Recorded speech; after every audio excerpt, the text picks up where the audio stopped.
Hello everyone, and welcome back. Last time we left off,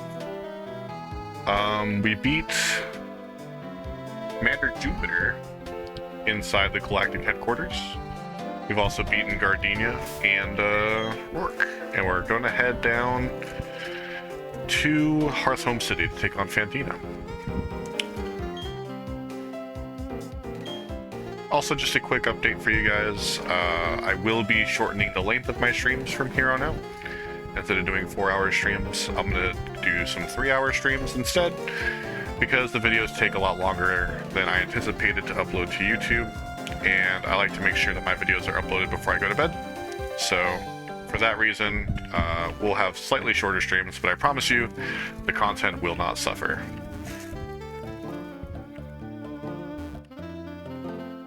So we have an item up there to get as well.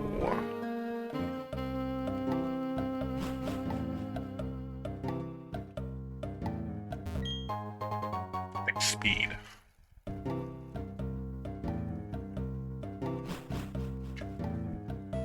Yeah.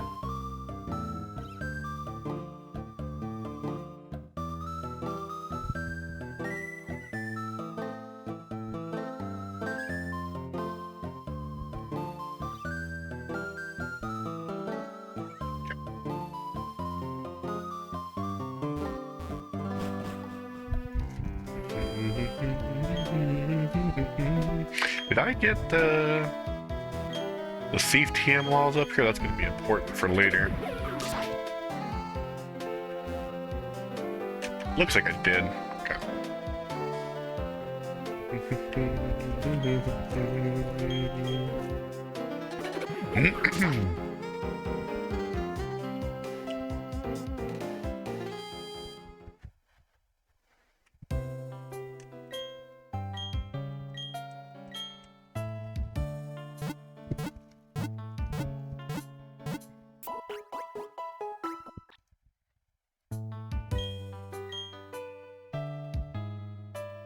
Team's looking good.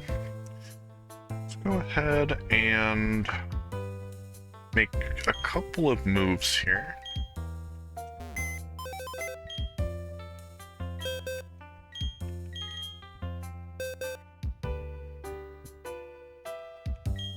Let's get Star Plat back on the team.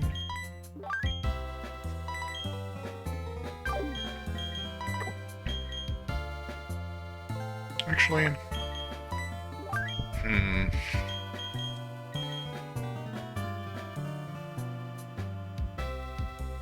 we already have 3 flying types here. Hello, Spooky. Welcome to the stream.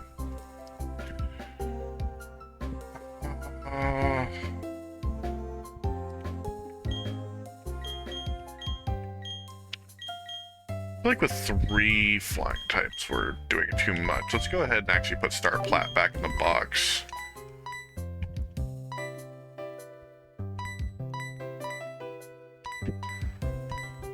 Oh, I kept pressing yes. God. Maybe I should pay attention to what I'm clicking on. Alright. So I think we also get an egg from Cynthia here, if I remember correctly. At least I thought we did. What do you say? Long time to see? Oh, that's right. This is the experience share guy, right? At 42 Pokemon. Excellent. I guess that's kind of useful. I can use that to make sure I don't spread too much experience to other Pokemon. Let's go ahead and actually use some rare candies to bring Water Boy up to speed.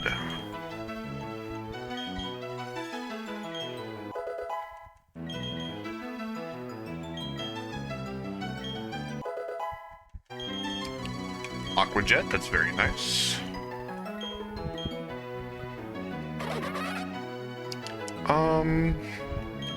We can get rid of Quick Attack. There's no need to have 2 priority moves there, and we get stab off of Aqua Jet, so it's just better.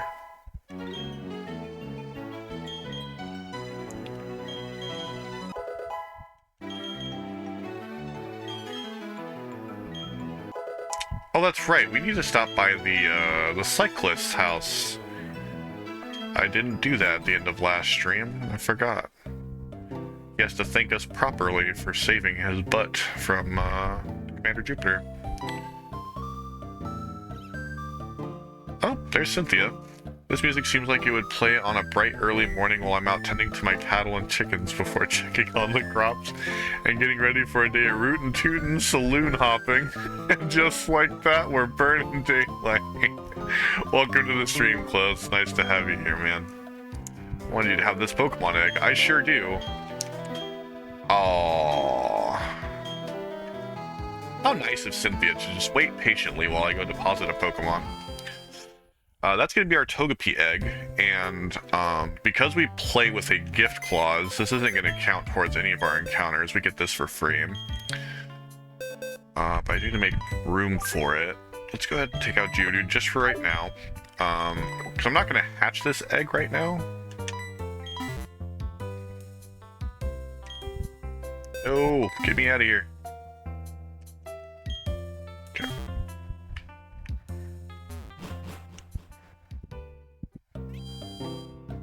And now we'll talk to Cynthia. I will accept a Pokemon egg. That's wonderful. So that is a guaranteed Togepi. We have a 50% chance of it having a really good ability, and the other ability sucks really bad.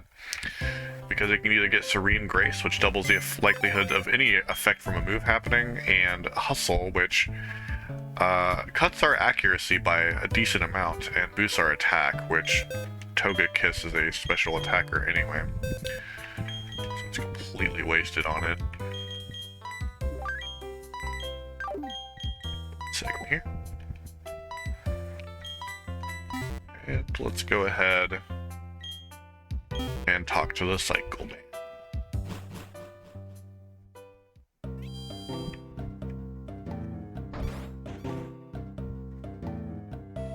This isn't the Cycle Man.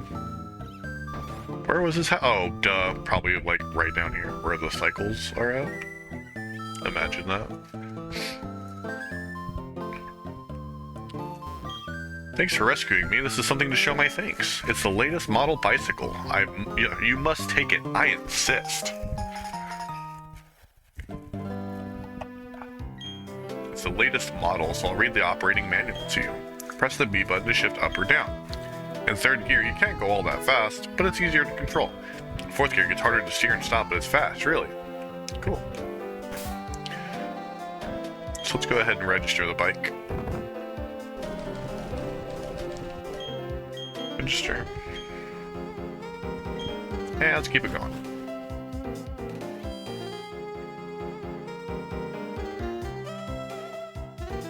Actually, before we leave town, how are we doing on medicine?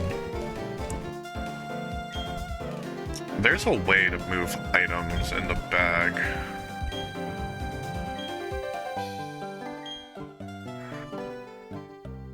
What button is it? There it is. Okay. Oh, we should probably sell that revive too. We can't use that.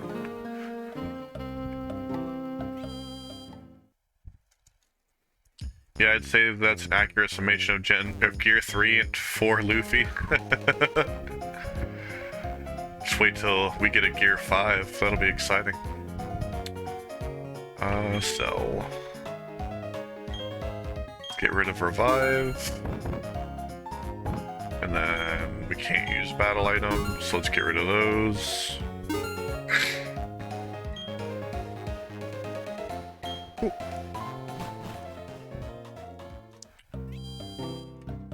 And now we can make progress. There's going to be a lot of trainers I'm going to try to avoid here on the bike path. It's going to be pretty difficult though. Only for bicycles. There we go. Alright. So, I don't remember where each trainer faces, and this kind of has like a gravitational pull to it. Yep. There we go. So I'm going to... oh, dang it. I'm going to try to avoid as many of these trainers as possible. Ding ding, watch out you, or did you want to battle? I did not want to, but here we are. A Ponyta? Jeez, they're so close to my level already. Let's go ahead and go into Water Boy here.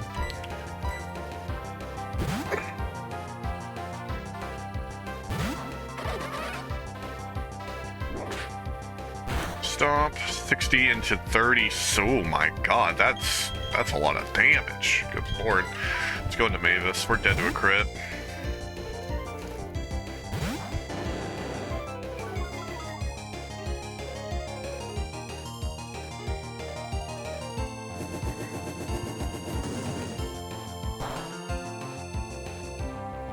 Alright. Let's do Dragon Rage. That shouldn't kill, but it'll get close. And then we'll just finish off with Bite.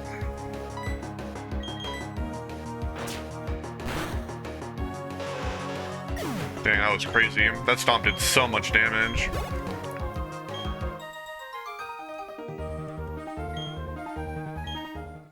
Cool. Let's go ahead and head back, actually. And, oh, nope, we gotta go here. And we're gonna go heal our Weasel back up.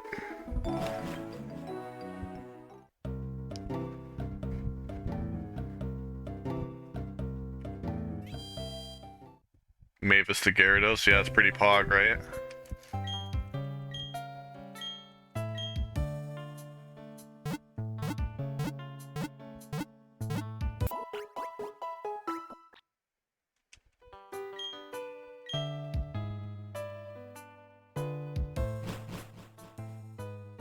Mavis and Zero will always be my top two Fairy Tail girls.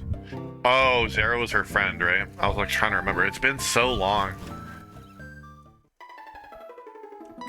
Oh my god, just put me automatically on my bicycle. I have one. Okay, so we should be good right here. Yes. Okay, we already battled him. We're gonna go over to the far side, and we're gonna wait for her to pass. There we go. Okay, we're gonna go down here, and I think we need to hug the wall. Yep, there we go. And then we need to go over to the right. Ah. Missed one trainer, but hit another. Can't avoid them all, right? Her imaginary friend who became real because of the power of friendship. Maybe I should have did that when I was younger with my imaginary friend. Then they'd still be here. Let's see. Let's go into Rocky. I think he's probably going for the Thunder Shock, right?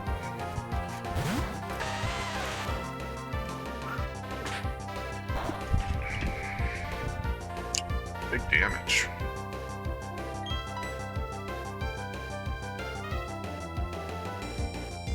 Weak.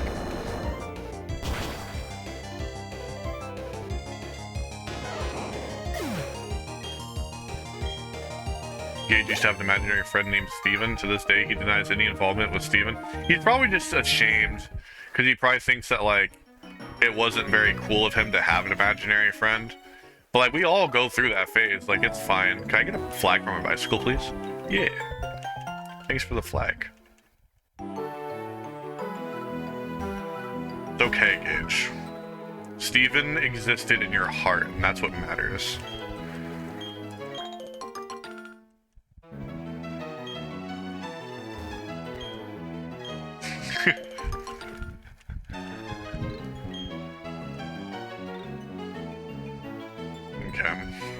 Oh, that's right, because I saw these berries before and didn't pick them because I had to... Wait, what the? Hey, yo? Hey, what? Hey, hold on. Let me sidestep. I didn't know you could do this. That was cool. Has that always been a thing? We all did cringe things when we were younger. I'd say Steven's relatively safe too, right? Like, oh no, you had an imaginary friend? How dare you? Like, some kids out there, like, doing illicit drugs, committing, like, legitimate crimes, like... Imaginary friend is... That's fine. I don't even remember my imaginary friend's name at this point, though. I know when I was in boot camp, I had this, like, abnormal lump on my head. And, my drill instructors forced me to give it a name. That was pretty funny. I actually don't remember the name to that thing.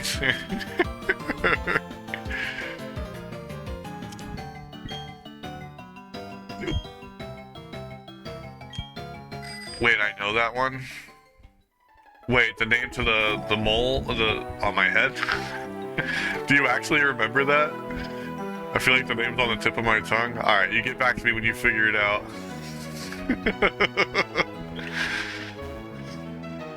Oh no. Murphy? I had a friend in the military named, or his last name was Murphy. That might be what you're thinking of. I wear shorts the whole year. I've got energy to burn.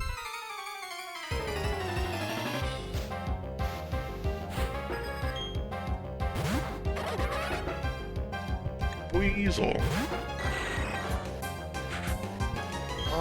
Yeah, I don't really have a water counter, do I? I do not. Alright, Sky Puppy, get it done.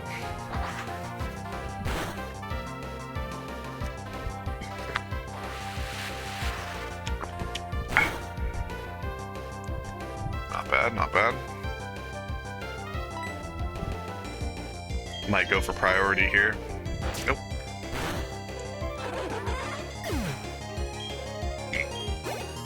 We're chilling.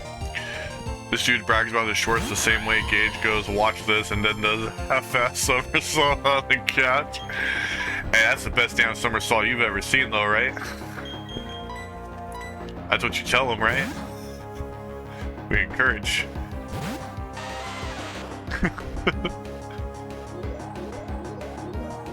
Ooh, he's charging his attack. Your Spadef froze. That's not going to help you here, buddy. Don't do it. Bitch. Don't do it. Good. Very good. That should kill.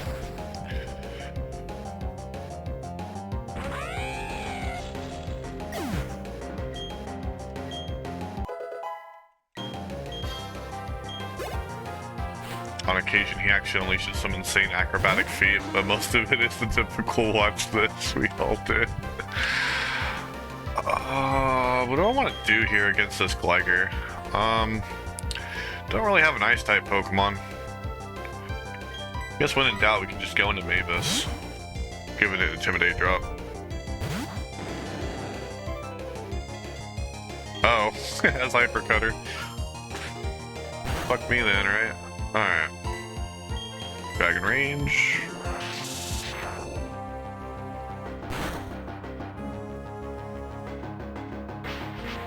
Ah, yes, Fury Cutter. Ah, yes, a crit. Those are the moves I want to see crits on. Nothing like that freaking crazy stomp from Ponyta earlier.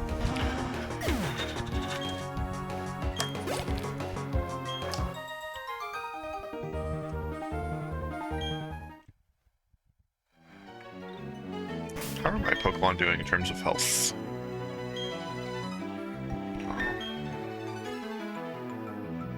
Rocky could use a potion.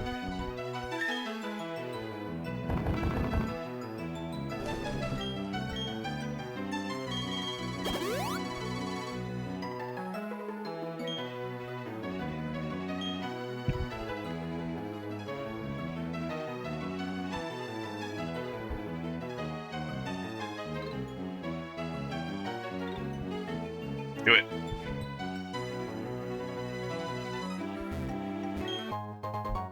Oh yeah, a revive. I guess that's money, right?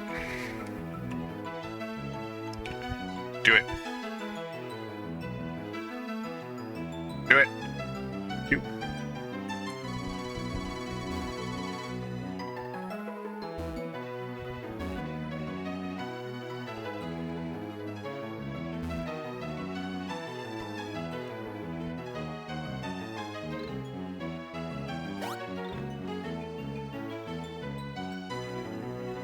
Oh, you what? He turned back so fast. Alright. Geodude at level 20. This might have self-destruct.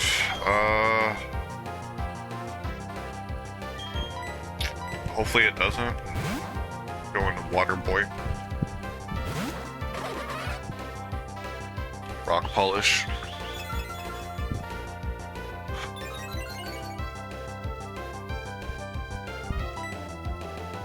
Let's go Water Gun. Should do more damage than Aqua Jet. Good.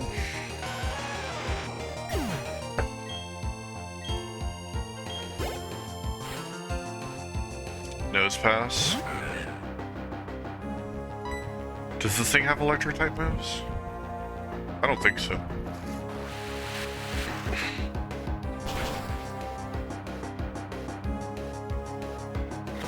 Block? That's fine.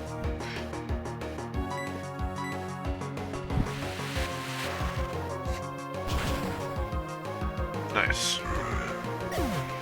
I guess we're free to grab that item now then, since we already encountered this guy. Thank you, my good man. Very nice. Alright. Oh, it's Dawn. Hi, Damix. How's your Pokedex coming along? Me? I'm somewhere between fantastic and, hopeless. But this isn't about me. I've got something nice for you. Damix, choose what change you want. Right. I see. You want the Versus Seeker. I'm impressed, Damix. You know what's important. The illusion of choice, because she gives you both of them anyway. Using that Versus Seeker, you can find trainers who want a rematch with you. Oh. Do you also have a Pokédex? Yep, you do. You can have this too, then. Hikari, my wife. You deserve it for all your hard work, Damix. Enjoy the screen time close, because she's about to disappear. The Dowsing Machine app locates unseeable items. The Dowsing Machine is something you should touch often. They'll tell you if there's an item on the ground that you can't see. I think there's something here even. You should try it out. Let's keep working on our Pokedexes. Professor Rowan's counting on us. Alright. There is an item nearby, I think. Yeah. So it's 1, 2, 3. Great Ball. Dowsing Machine's fantastic. But we'll stay on the team preview screen so people can see what I'm using. Okay, we're about to do our Mount Coronet encounter. And I hope it's Bronzor. Boy, I hope it's Bronzor. Oh. According to one theory, Mount Coronet is where the Sinnoh region began. In a newly created world, a world where only time flowed and space expanded, there should have been no strife. But what became of that world? Because the human spirit is weak and incomplete, strife has spread. This world is being ruined by it. I find the state of affairs to be deplorable. My guy, it ain't that serious. Alright. Mount Coronet encounter is a Chingling. Alright. This is not a good encounter. I mean, Trimeco has a niche, so it's not like the worst thing in the world. Oh, I should probably switch out of that, huh?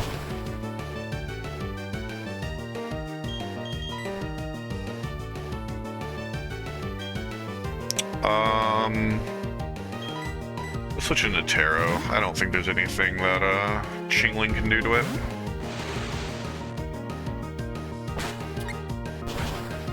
Dang, I guess there was. Let's catch this thing quickly before it does any more damage to the team.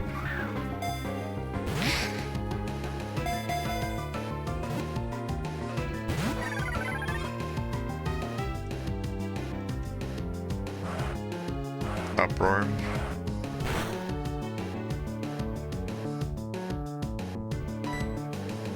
Alright. Stay in the ball. Please.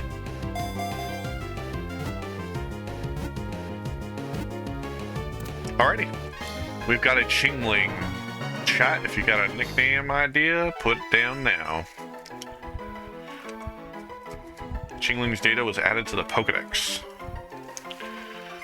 There is an orb inside its mouth. When it hops, the orb bounces all over and makes a ringing sound. Chimichanga? Alright. I like it.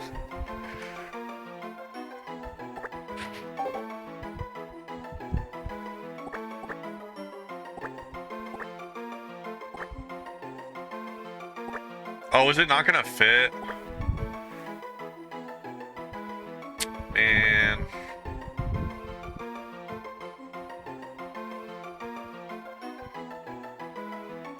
It's off by one letter. We do Chim.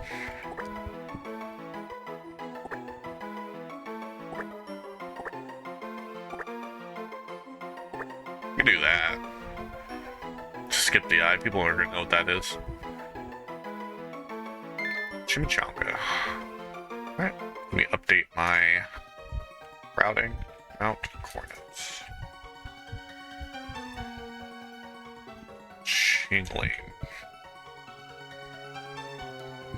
It's unfortunate, but whatever.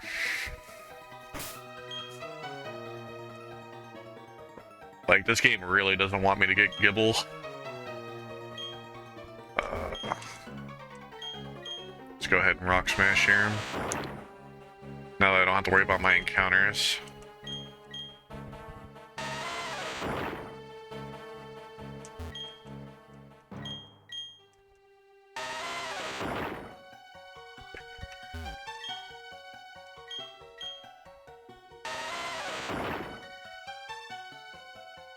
Okay. Route 208. I do not have an encounter yet for this route, so that's good. Let's see what I can even catch on this route. Route 208. Alright. Let's see what I can get here. So let's see. Platinum. Zubat, Ralts, Roselia, Bidoof, and Bibarel, plus the Bidoos.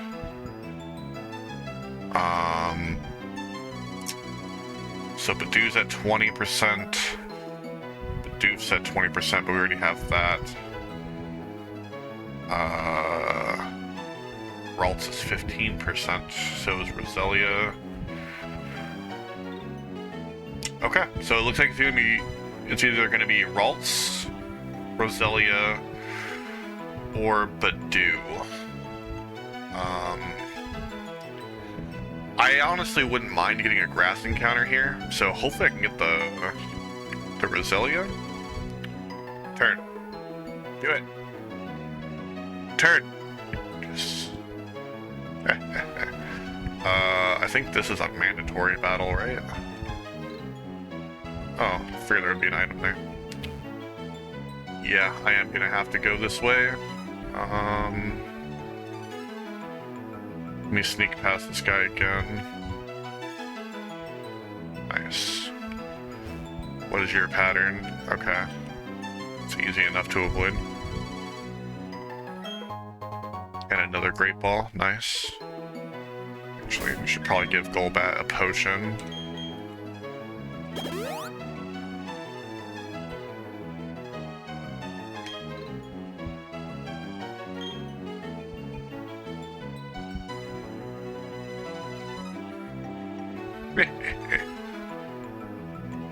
Turn.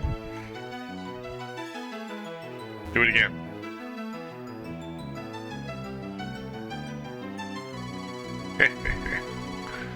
Alright, so we have to face this guy, and he's probably going to have a rock-type Pokemon. So we'll go ahead and put Water Boy up front.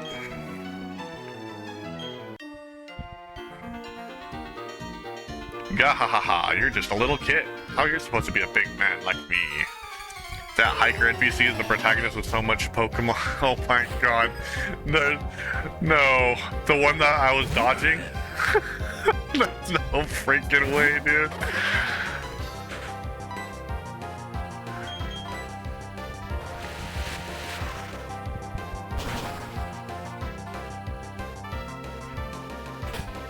harden. I wouldn't mind a crit on this next water gun.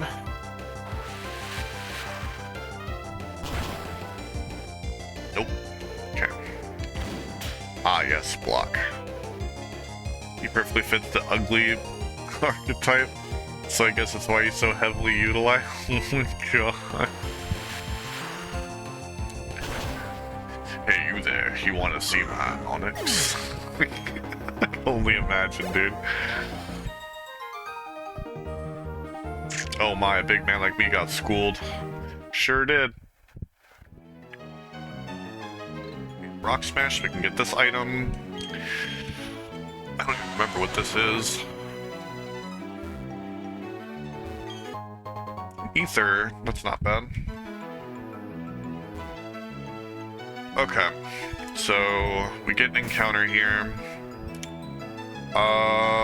Let's lead off with Sky Puppy. Yeah, just in case it's the Roselia, because we're more likely to find the Roselia than we are to find the Ralts, unfortunately. Case in point. That's actually not that bad. We do need a grass type on our team. Let's go ahead and bite.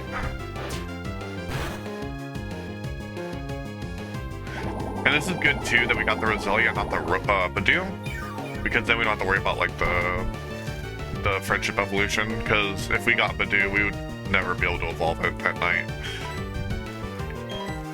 Let's go Great Ball. Don't lose to him as Dawn. Good thing you picked Lucas. Oh god. Oh, come on, you.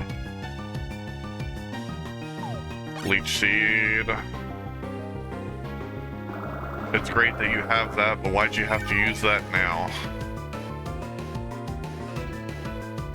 Alright, we'll try another Great Ball. And then if this doesn't work, we'll probably try another Bite.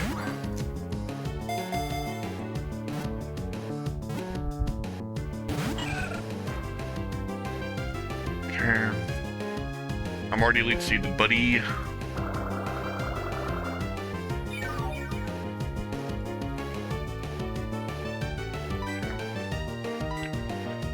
Go ahead and do another bite.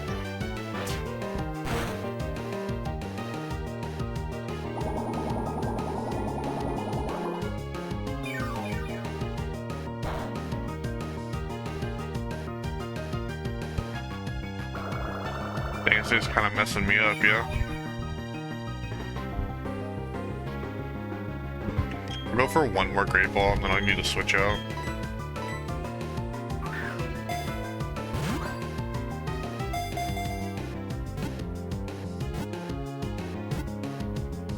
There we go. Got the Roselia. Alright, let's get a nickname for this this plant. The more healthy the Roselia, the more pleasant its flower's aroma. Its scent deeply relaxes people. Nickname the Roselia. While we get one of those, I'll update my encounter table.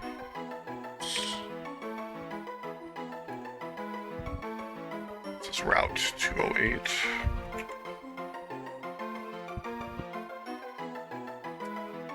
Roselia. Okay. Nickname for the rose.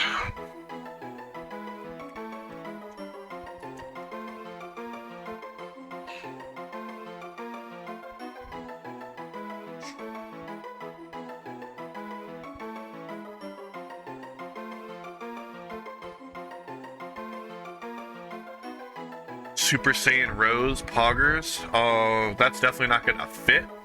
But what I will do... Oh, but we renamed Gohan, remember? Gohan's name is Bananas now.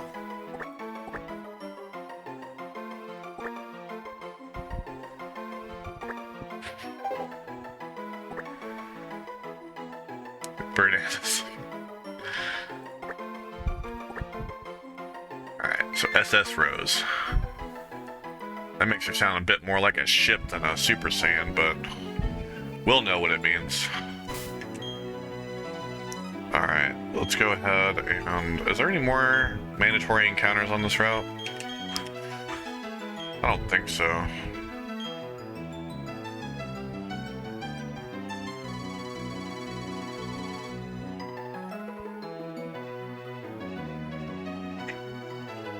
Maybe there's some berries up there, but I ain't too worried about it. Let's just go ahead and head to Hearthhome.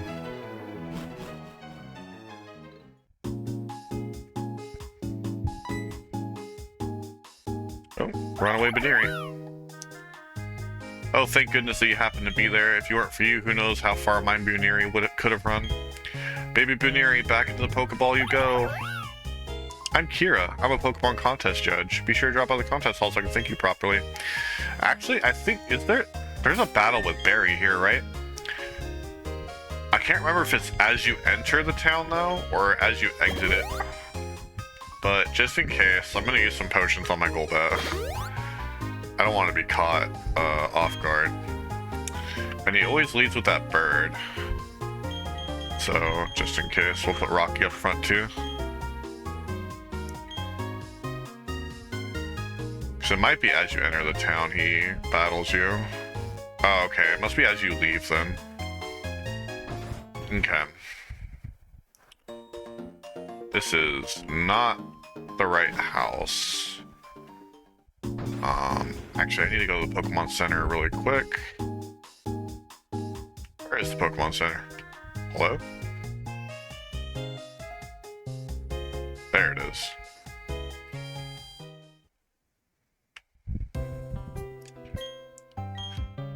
Pokemon Center.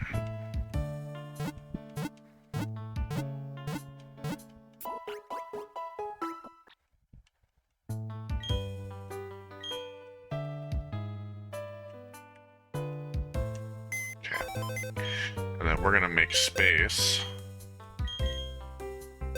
in our box, or in our party, because there is a Pokemon that I really want to get.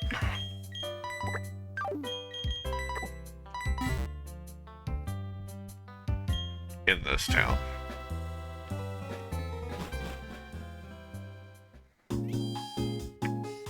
I just need to figure out what house it's in. Here we go. Hiya, oh, you're a trainer. That means you're using Pokemon boxes. I love meeting end users. Oh, what's up? What's that astonished look? Oh, right, sorry. There I go running my mouth again. My name is Bebe. You know the Pokemon PC boxes? I'm the system administrator. I know this is out of the blue, but do you want a Pokemon named Eevee? That's why I'm here. Here you go. I got it from good friend Joe who had a whole lot of them. Who knows how many Eevees he's raised over the years? Sorry, that doesn't mean anything to you. Please be good to it. She got that Eevee from Bill. If our city was the starter town for our state, what would your starter be? What might your team look like? 6 if they're the time you face the champion? So like, do I get to choose between all of the starters available? Also, nickname for the Eevee, spoiler alert, I'm turning this into an Umbreon. So if we can get an Umbreon nickname.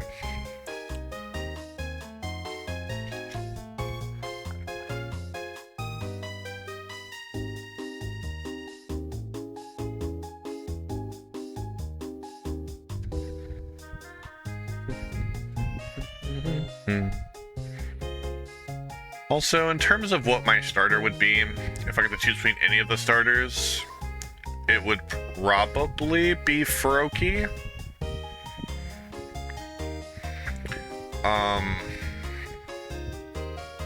Or like, if I could choose like any Pokemon for my starter, like legitimately any Pokemon I want, it's probably going to be a Phoebus. And then my final team would probably be something along the lines of Electivire, Garchomp, Melodic, Gallade,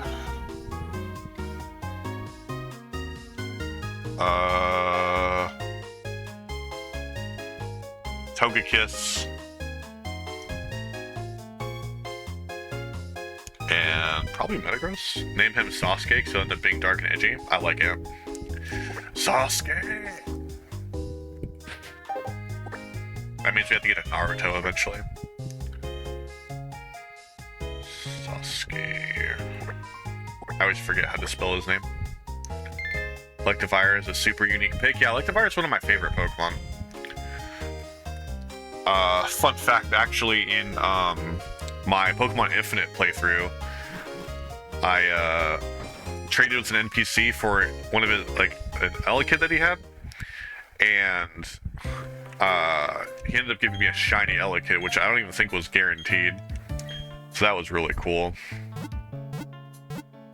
But yeah, what did I say? I said Togekiss, Melodic, Umbreon, Garchomp, Melodic, Garchomp, Togekiss, Umbreon. Man, my memory is friggin'... my short-term memory sucks.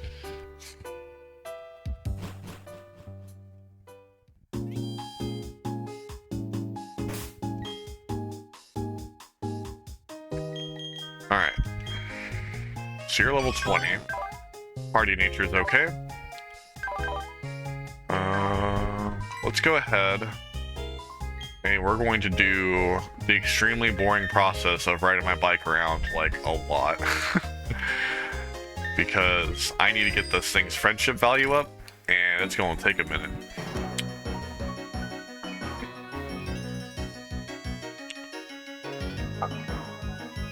But yeah, Electivire, Togekiss, Garchomp, Umbreon, Melodic, and oh, Gallade. There we go. That was the other one. So that would probably be my team of 6. A lot of Gen 4 Pokemon, and then some Gen 3 and 2 sprinkled in.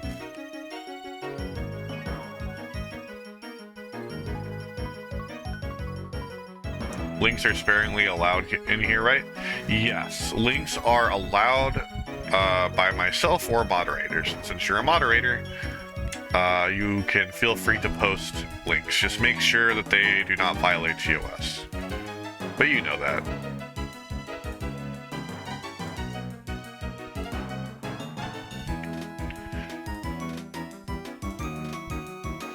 Yeah, if you're gonna send like any suggestive stuff,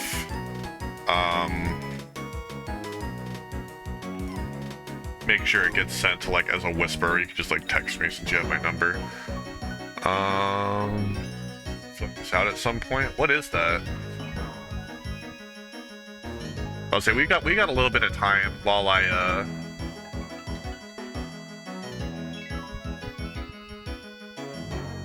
hatch this egg.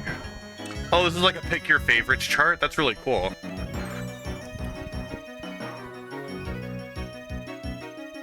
I'll definitely have to fill that out. That might be like a fun stream idea, to just fill that out and have people see what my favorite Pokemon are.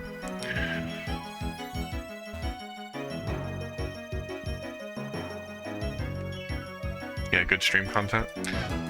Also, we'll probably pull out the friendship checker. I really hate the fact that the Pokemon like move around when they're in that, but I need to be able to keep track of how much my Eevee loves me. Oh, you know what? Let's make this like beneficial, right? If I'm gonna be running back and forth trying to get this Eevee to love me, I might as well hatch that egg I got too.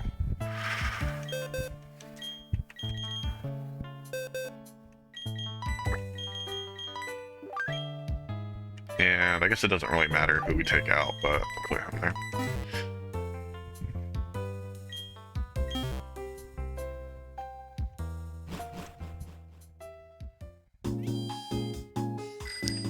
Alright.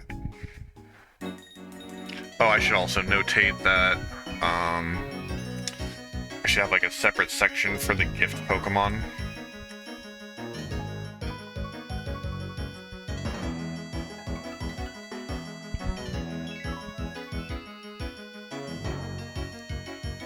So they don't count towards any of my encounters.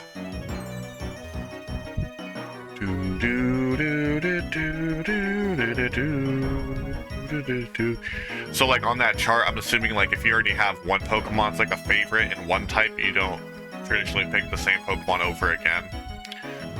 I guess unless you don't have like a favorite of both types. And like that would be your or that would be your favorite for both of the types. Like for Gallade, I'd be hard pressed to find a psychic type Pokemon I like more than Gallade. And Gallade's also probably my favorite fighting type. But like, I have some other favorite fighting types too. This ended up being my completed list. Let's take a look. Let's move some stuff over so I can take a look at this while I... Oh my god, this thing's fucking huge. Oh my god, how big is this dock? It takes almost my whole screen. So your favorite normal type Pokemon is a Meowth? That's interesting. Oh, from Kanto, I see. So your favorite normal Pokemon is Meowth, and then Charizard, Gyarados, Venusaur, Pikachu. Pikachu's interesting. Articuno for ice is cool. Primate for fighting. Really? Haunter? Oh, for poison. Yeah, and you put Gengar for ghost. I'm about to say. So you tried not to repeat. I see what you did there. Let me actually move this because this is blocking my chat.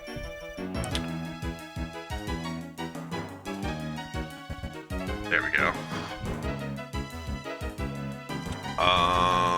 You got Dugtrio, Pidgeot, Slowpoke for Psychic.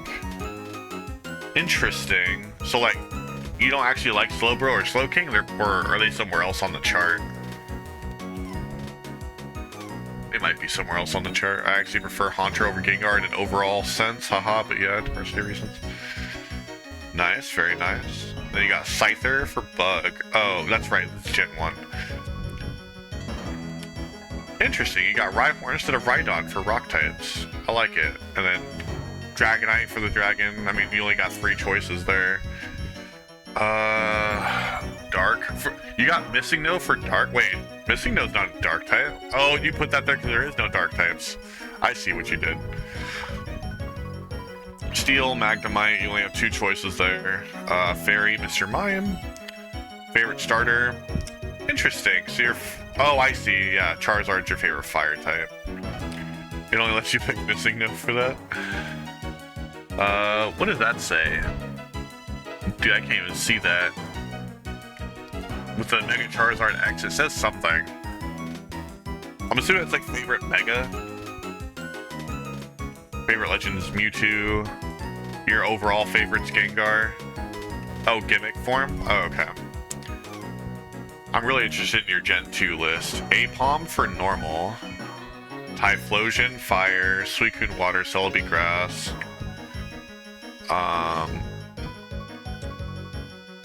Pichu for electric. Sneasel for ice. Heracross for fighting, for sure. Crobat for poison, nice choice. Gligar. Lugia for flying. Wonder who you chose for psychic. Oh, it's Shiny Espeon. Do you specifically like Shiny Espeon? That's why you put the Shiny Sprite? I actually hate Espeon's Shiny Sprite, personally. Scizor for Bug, Tyranitar for Rock. I would have picked Alakazam over Slowpoke for Gen 1 Psychic, but he pisses me off from a lore standpoint. Oh, you mean because he's got like 5,000 IQ or whatever?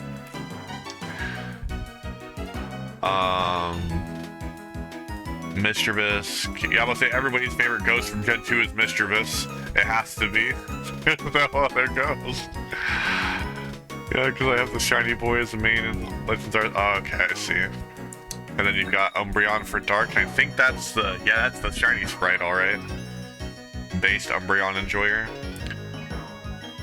Oh, there we go. Eggs hatching. Azumarill, your favorite starter, Cyndaquil based. Cyndaquil's cool. Mega Tyranitar, Suicune's your favorite legendary. Overall favorite from Gen 2 is Umbreon. Hell yeah. Alright, also, what are we naming this Togepi? Yeah, what the fuck? 5,000 IQ, but he still loses battles ever.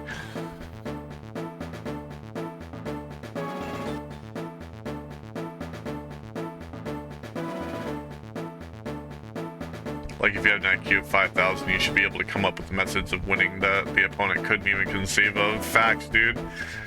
like playing like 7-dimensional chess, dude. Like they even take one step and they've already played into Alakazam's plans, kind of thing. Like he just teleports behind him and just oh my wa moe shinderu and like what? And then you just Oblivion finds you. Jables? Alright.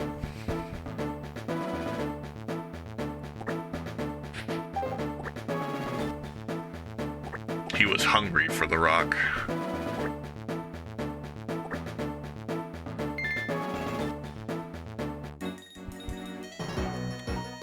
Favorite normal from Gen 3 was Zigzagoon. That's freaking base, dude. Zigzagoon's amazing. Hey, we got the good ability. Okay, so we could probably use this then. Bashful is good too. That's neutral. Another Pokemon that annoys me to no end from lore POV is Lantern. Wait, why? I actually really like Lantern. Lantern's really cool. I like its typing. I like its aesthetic. Serene Grace. Woo, that's what I'm saying, dude. That's a base Togepi right there. If it had Hustle, it'd just be wasted. Alright. Actually, we'll keep Togepi with us. That way we can raise its friendship too. Lantern has multiversal power. Wait, really? What Pokedex entry says that? Blaziken's favorite fire. Corphish is your favorite water type? Really? Oh my god. I freaking hate Corphish so much, dude. He's so bad. Sceptile is grass. Electric, Spheal Ice, best ball boy. Breloom for fighting. Viper for poison. Flygon for dragon. Rayquaza for flying. Gardevoir for psychic. Ninjask for bug. That's an interesting choice. Corphish. Isn't that Julian's favorite Pokemon is Corphish? Aeron is rock. Wait, Aeron's... Oh, right, because Steel's probably Metagross, huh? Oh yeah, I see it. Banette is Ghost. Dragon is Latios. Dark is Sableye. Fairy is Mawile. Favorite starter is Trico, one of the minority. The light it emits is so bright that it can illuminate the sea's surface from a depth of over 3 miles, exactly 5 kilometers in Japanese original. Dang. He is the light. No, it can't. He cannot do that. The only way to eliminate the surface from 5 kilometer depth is to fucking rise the water in between. Why? Because water is excellent at dampening light, so it does so exponentially. Okay, so Eevee does not have any hearts on it yet, so he's still got a ways to go. If that makes you mad, you should look up Magcargo's Pokedex entries. The light output of a lantern would have to be at least 10,105 watts for its light to reach the surface. Each second it releases more energy than 1,035 observable universe mass energy equivalents.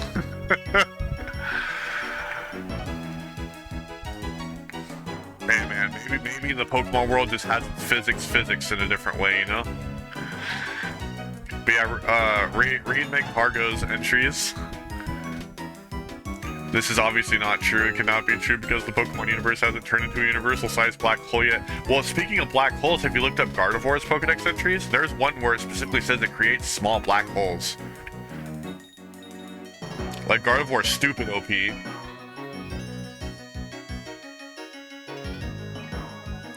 There's a YouTube creator that makes a video of, like, it's like a battle royale of, like, all of the Pokemon that exist. I think you'd get a kick out of that, because they go off of Pokedex entries for it. But nonetheless, if we go by Pokedex entries, the only Pokemon capable of defeating it would be Victini. Doesn't like, the presence of Victini guarantees victory or something stupid like that? Like, he's got, like, victory plot armor or something?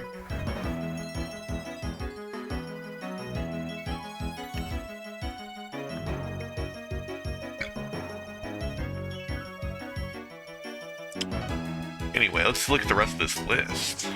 So your favorite from Gen 3 is Sceptile. That makes sense since your starter is Trico.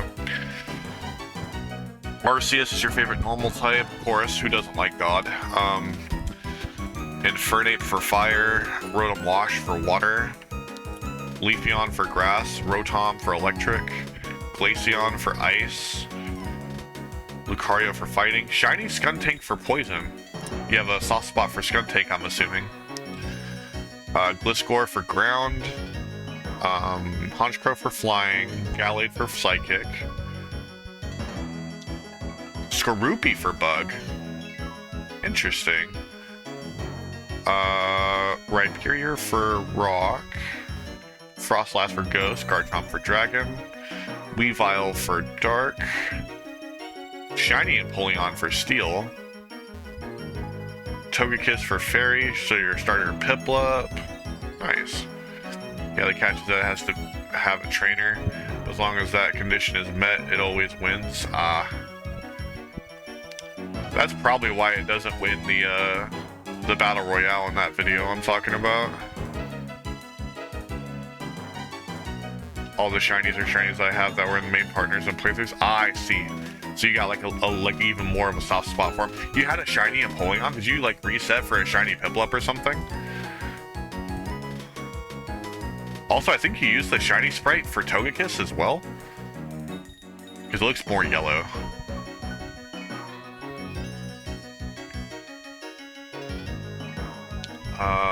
Meloetta for Gen 5, Victini, Keldeo, Serperior, Emolga, Kyurem. Is that a Scraggy? You like Scraggy more than Scrafty? That's interesting. Scolipede. Sandile for ground? Interesting choices. You Shiny Kiss as well. Heck yeah, I do. Why? Because you gotta pull up his pants because he's a goon? Oh, you like him from the TV show, huh? From the, or I should say the anime. When Ash gets his Scraggy has a good personality. And I guess that's why you like the Sandile too, right? Some of these picks are anime influenced. Braviary, Reuniclus, Based Volcarona Enjoyer, Crustle, Chandelure, Hydreigon, Zoroark, Parathorn, Whimsicott. That's a good list. Snivy was your starter. Interesting. Mine was also Snivy. Sandile is just legit my favorite Gen 5 Groundmon. Oh. I want to see what your starters were. So you got Charmander, Cyndaquil, Trico, Piplup, Snivy, Froakie, Rowlet, and Scorbunny. So for me, I think we are the same on 1, 2, 3.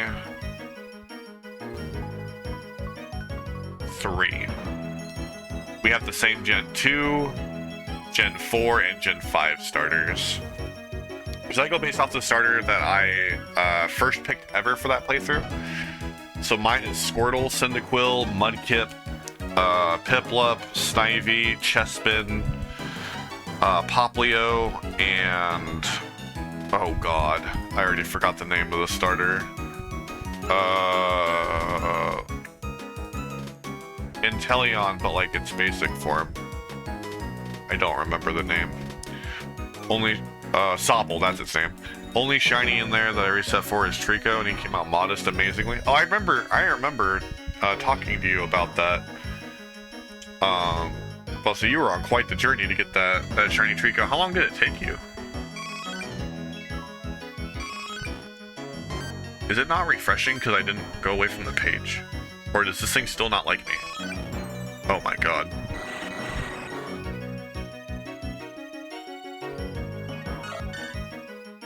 Dang, I've got some time before these guys will enjoy me. Oh, I'm messing up, bro. Sky Puppy? Give me that Soothe Bell.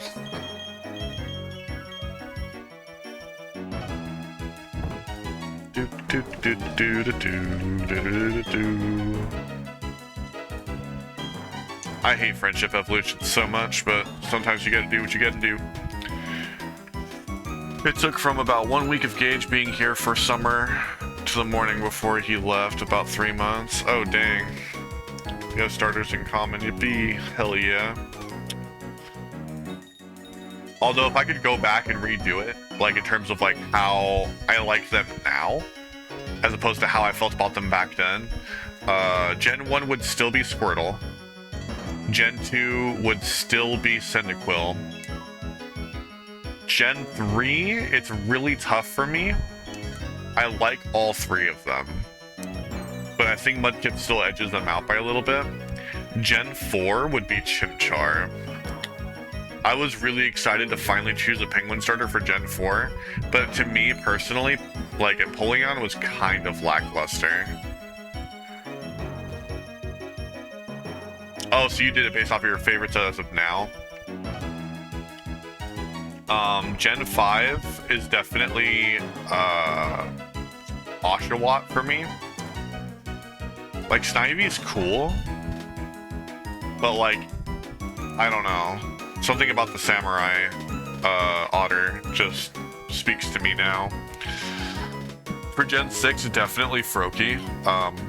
I chose Chespin because of his first evolution, and I remember when they released his second evolution, I was so distraught. Because I just saw Quilladin, and he's just a big old round circle thing, and I was like, you gotta be kidding me. Hard to beat that, the coolness factor, for sure. And then Generation 7, I'd probably go with Rowlet as well. Decidueye looks really cool. And then Generation 8, I'd probably still go with Sobble. I haven't played those generations enough to really change my mind. Like, Inteleon's really cool. He's a sniper. He's like a secret agent sniper. Like, that's pretty awesome.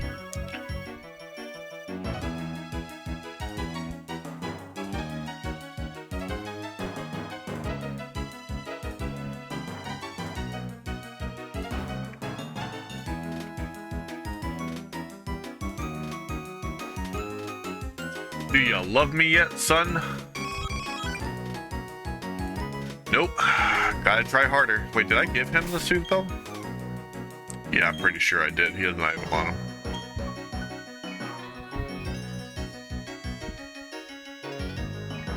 What else you got on your list? Oh, you got Diggersby, though? Whew. Diggersby, though. He's so good. Talonflame, Clawitzer, Trevenant. Oh, the shiny Trevenant. I remember getting one of those too. I think I got it from you. Shiny Manectric. I like how you use the Mega Sprite for it too. Just Mega Manectric. Avalugg for the ice. Mega Lucario for fighting. Mega Gengar for ghost. Zygarde for ground. Noivern for flying. Hell yeah, another Noivern enjoyer. I love Noivern so much. I don't care if it's not that good. Mega Gardevoir for Psychic. Vivillon for Bug, hell yeah. I actually still have my save file from when I lived in Hawaii. For X and Y, or I think for X. So I can still catch Ocean Pattern Vivillon. Shiny Tyrantrum for Rock. Aegislash for Ghost. Oh, you got Klefki for Steel. I was like, how is he your favorite ghost type? Dragon? What is that? Oh, Goomy. Hell yeah. All my homies love Goomy. That's actually one of the Pokemon where I do like the basic form more than the evolved form. I fucking love Goomy so much. He's so precious. Ocean VVs, Nido? Yeah. I was in a Facebook group back then too, and everybody was like, who lives in Hawaii? And it was like me and like one other person in the Facebook group. Like, we have ocean patterned Vivillons we can trade everybody. So I did a pretty good job of getting quite a few Vivillons. I didn't complete the Vivillon decks though. Greninja for Dark, naturally. Sylveon for Fairy. Very nice Gen 6 list, I like it. There's a lot of good Pokemon from Gen 6, and Gen 6 is highly underrated. A lot of good Pokemon came from there, and it had the most base gimmick ever. Mega Evolutions is phenomenal. I'm really sad that it was just like a gimmick and it didn't come back. Generation 7, you've got Young Goose there. You got Incineroar. Is that Pyukumuku for water?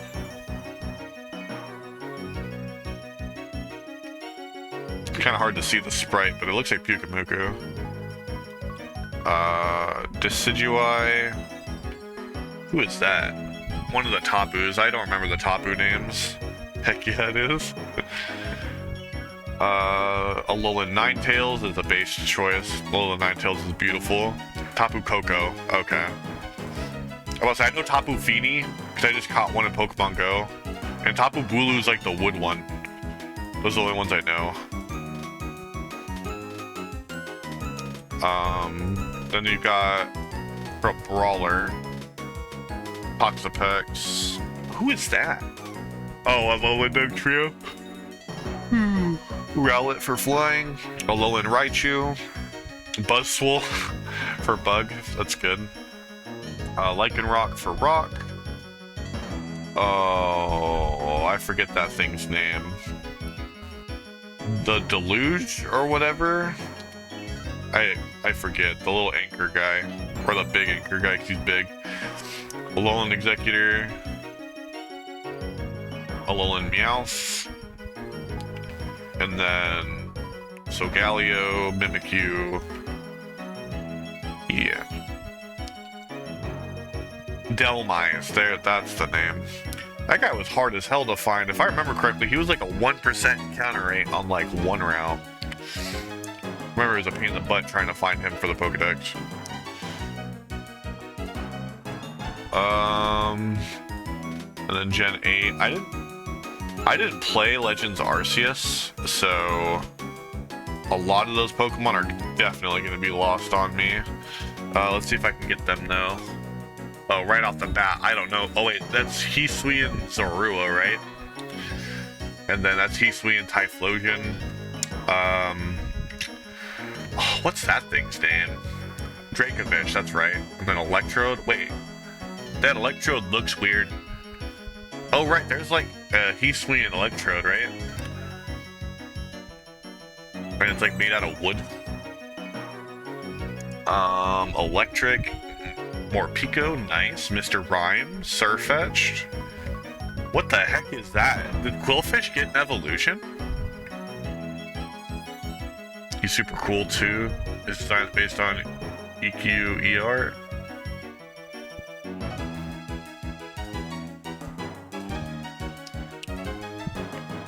Yeah, that looks like a Quillfish evolution, or just Hisui and Quillfish. Why is he so pointy? Who is that ground type Pokemon? I have no idea who that ground type is. Overquill? Oh my god. I don't know who that ground type Pokemon is. I don't know where to begin with that. That's Hisui and Braviary though. Some mad respect to that. I forget that psychic Pokemon. I used one. Hatterene, I think its name is. Ursaluna evolves from Ursaring? Ursaring evolves into that? That's savage. That's crazy. So he becomes normal ground then?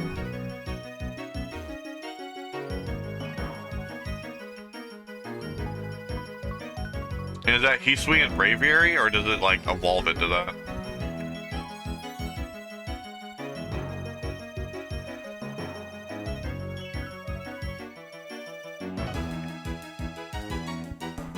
That bug guy is Cleaver, who's an alternate Scyther evolution.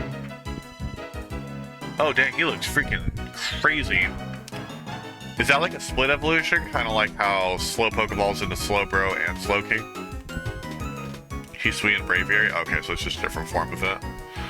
And then Rock. I don't know who that Rock Pokemon is either. That looks like Mega Gengar. Exactly like Slowpoke? Oh, okay. And then Dreepy for Dragon. That's like the like Galarian Moltres, right? Hisui and Arcanine? That's the rock type?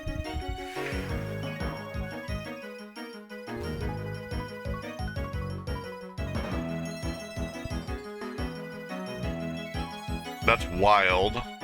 Then you got Berserker for Steel, Impidimp for Fairy. Fire Rock, awful typing, yeah. If I wanted to use a Fire Rock type, I just wouldn't, because I never want to use a Fire Rock type, let's be honest.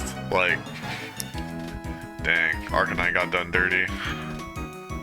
I mean, offensively, that's a good typing. If Arcanine has the speed, it's good for offense, but, like, he's super dead to an Earthquake and a Surf.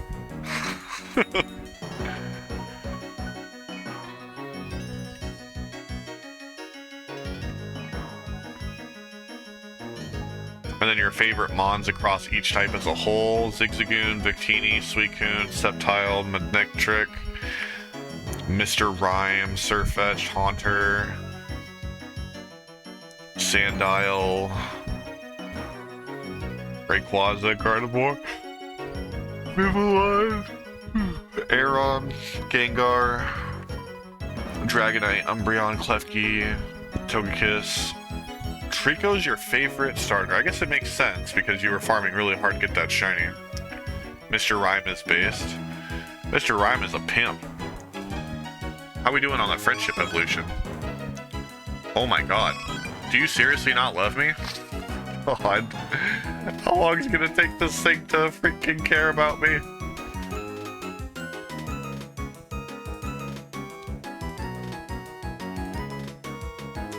Do I have like a speed up button or something?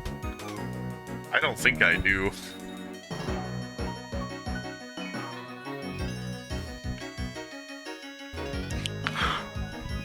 I guess this was something we had to do while friendship farming. Yeah. Yeah. Friendship farming's kind of boring. Favorite regional bird? Oh, so your team would be Gengar, Dragonite, Umbreon, Mega Manectric, Togekiss, and Rotom Wash. That's a pretty fucking cool team. I think it's cool how two of our Pokemon are the same.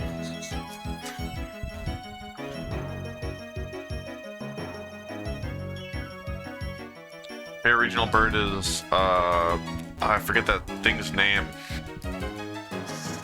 I want to say Pick-a-Peck, but that's not it. Damn it. Fletchling, that's what it's called. It's the exact Gen 6 team that got me top 100 for VGC singles. That's really cool. Favorite regional mammal? Zigzagoon, based. Favorite regional bug? Wurmple? Really? I don't even know what my favorite regional bug would be. Favorite pseudo-legend? Dragonite? That's a pretty good one. I think mine would probably have to be Tyranitar. Favorite Pikachu clone? What is that? Oh, that's more Pika. In its hungry mode, I see. Favorite evolution? Umbreon, same. Favorite fossil? Dracovish. My favorite fossil? That's a tough one. Probably Tyrantrum. Favorite regional form? Hisui and Electrode. That's an interesting choice. Favorite oh, it's Gigantamax, that's right. That's what that was, it's Gigantamax Gengar. Dracovish is a pimp. Yeah, he's pretty good too. Favorite box legendary? Xerneas. Based Deer is based. Favorite mythical? Victini. Favorite Ultra Beast? Buzzwole.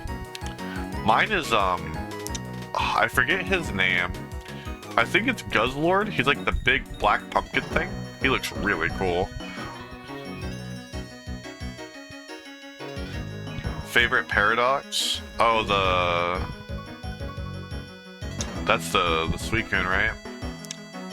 What would my favorite Paradox Pokemon be? I haven't played too much of Scarlet and Violet. I did play enough to complete the Pokedex, though. Oh, favorite Paradox Pokemon. Probably Iron Valiant, just because he's based off of, like, Gallade. Favorite type is Fairy. Nice. My favorite type is Water. Favorite Pokeball? Ooh, the Premier Ball is a good choice. Mine's the Luxury Ball. Favorite Spinda? No shot, dude. There's no shot. Favorite Spinda? There's so many forms of Spinda. Am I gonna have to look through like all of the like millions of copies of Spinda? Thick boy? There's no way. You got the limited Premier Ball from the Pokemon Center? If they ever do one for Luxury Ball, which they might have already, I want to get one so bad. Luxury Ball is so pristine. Favorite Vivillon pattern? The Pokeball one? Pokeball is pretty good. Mine's the Ocean one. Not just because I was in Hawaii, but like, the Ocean Vivillon pattern just looks really nice. It took me years to pick that Spinda. I had to go through the Hyperbolic Time Chamber for 8 years. I believe it, dude. Favorite Alcremie? Wait, what? What do you mean favorite Alcremie? Alcremie has multiple forms? Like I feel like such an idiot.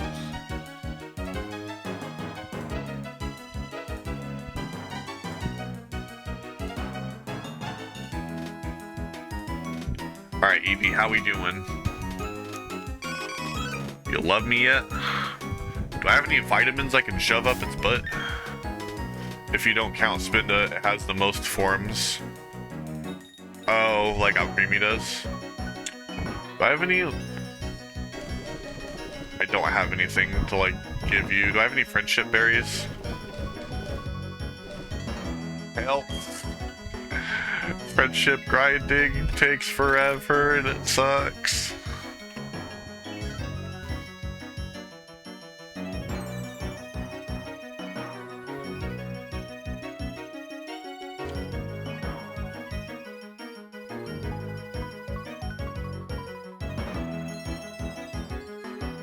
This is part of the Nuzlocking experience, though.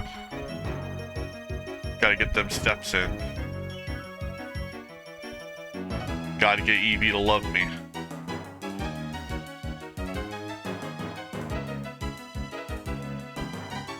At least the bike music is a banger. That's a straight fact, dude.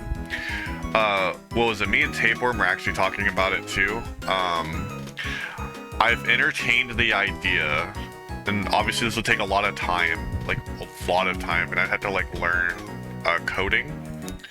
But I want to make like a definitive Gen 2 like crystal experience where like instead of like mixing generation 1 and 2 Pokemon into the Johto region, like make it as Johtoian as possible.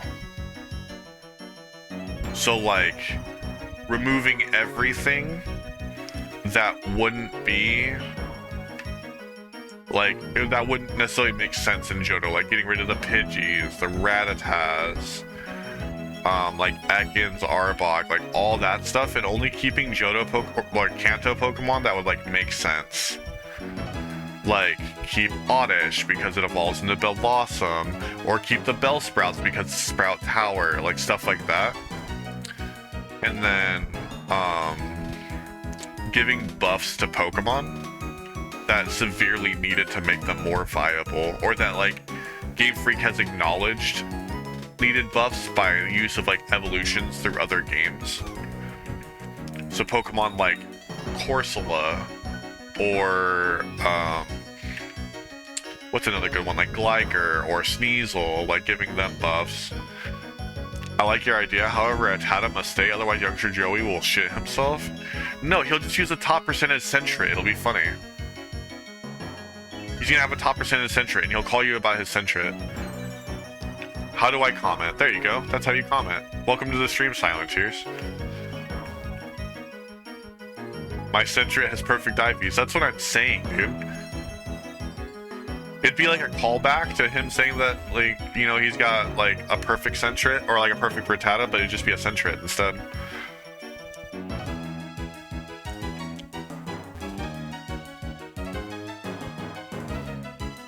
And then, obviously, like, making, like, stones easier to obtain because you literally cannot even buy them.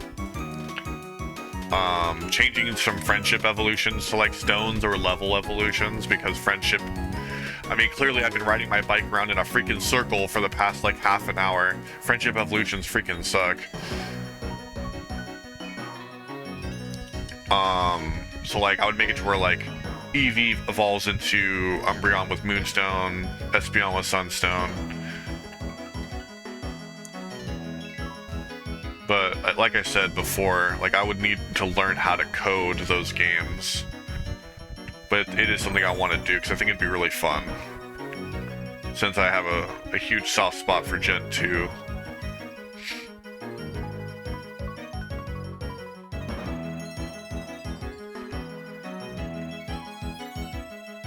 And then also fix the linearity issues it has too. Like how after you beat Morty, you can like go right and go to Price. Or go left and like go like the Olivine route. Like make it to where the player has to take on Chuck and Jasmine first before they can challenge Price.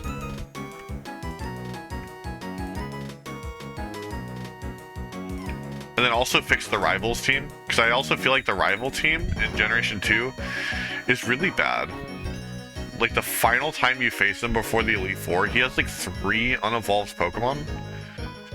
And one that may as well be unevolved because Sneasel just freaking sucks.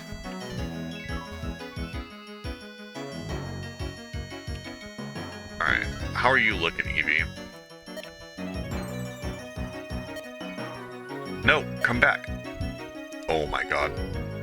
You could also add a cross-dressing Bugsy. I mean, I could, or I could not. And that would probably make more sense. But no, I guess that could be like an homage to like how people thought Bugsy was a girl.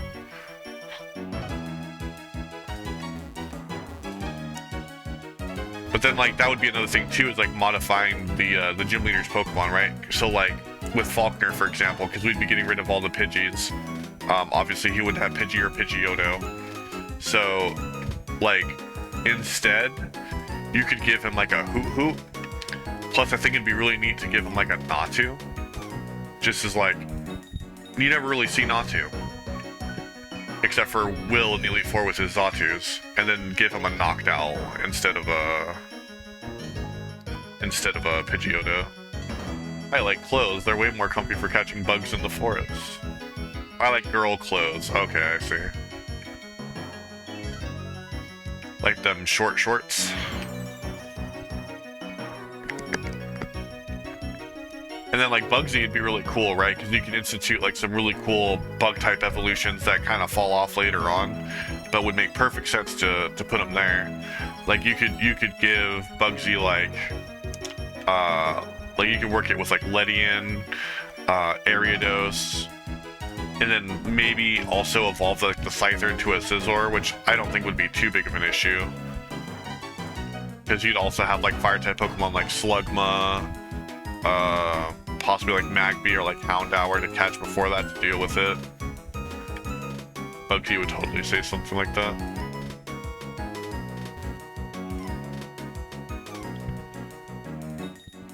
How long have we been at this? Just under an hour and a half? Ideally...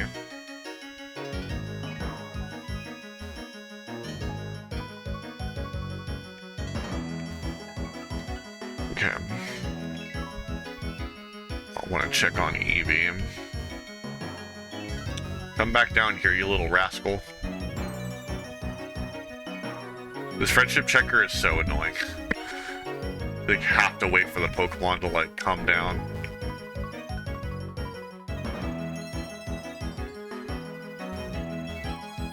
Oh, missed it. Come back.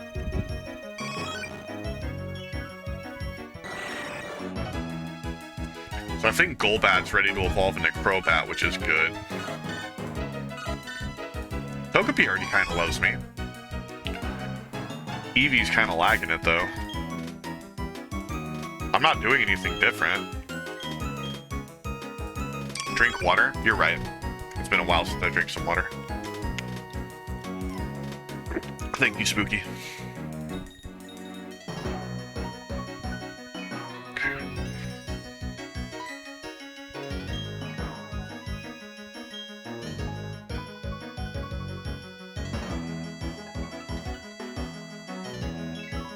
And the cycle continues. The bicycle continues, that is. Ha ha ha ha.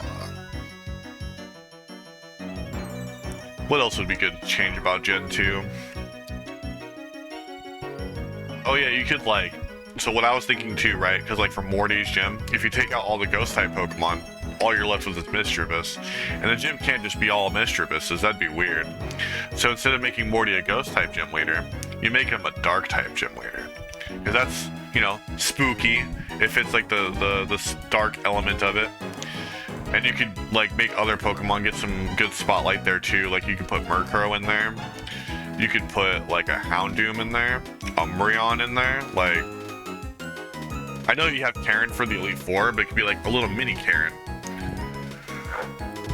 Adding in Espinolic would be great. Wait, you mean like add like a Spanish version of the game?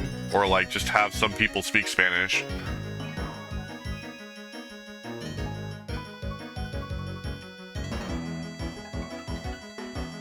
I know in some Pokemon games they did that, like some characters would speak like only French or they'd speak German.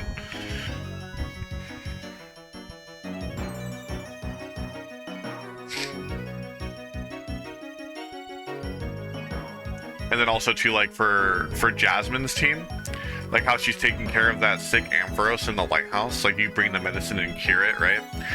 I think it'd be cool like if she uses that Ampharos on her team.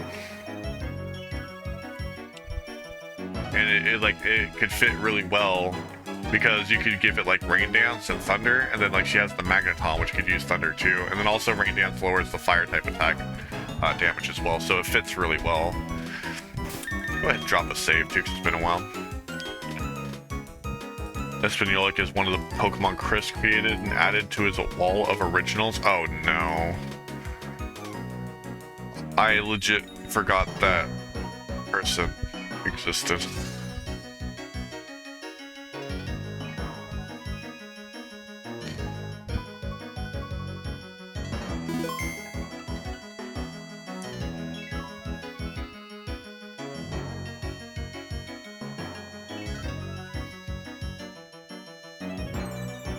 We can do it, Eevee. Together you will learn to love.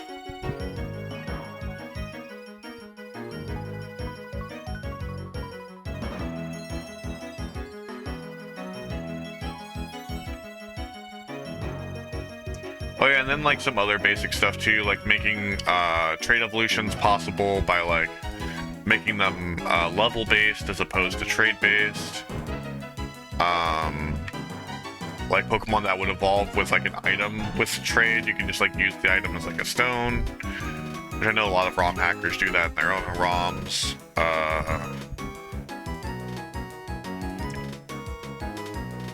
And then like for Kanto, make it like a proper Cantonian gym rush with like proper leveling, adjust the levels of all the wild trainers there.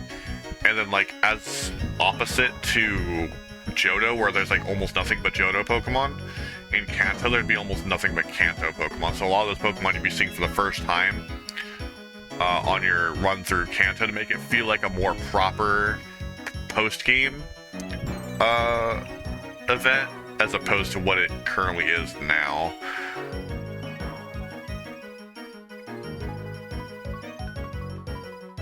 And give them like proper level curves and stuff, and then probably modify the final Reds team to make it like extremely competitive and difficult. That way, like, it's a proper endgame challenge. Like, Red's already pretty difficult already, but like, make him even more difficult. So I feel like if you just kind of like out-level his team, you can kind of just wail all over him.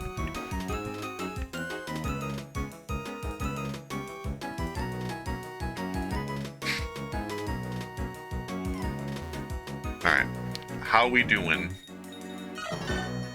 Oh, Togepi's getting there. Oh, Eevee's at 1 heart. Alright, we're getting there.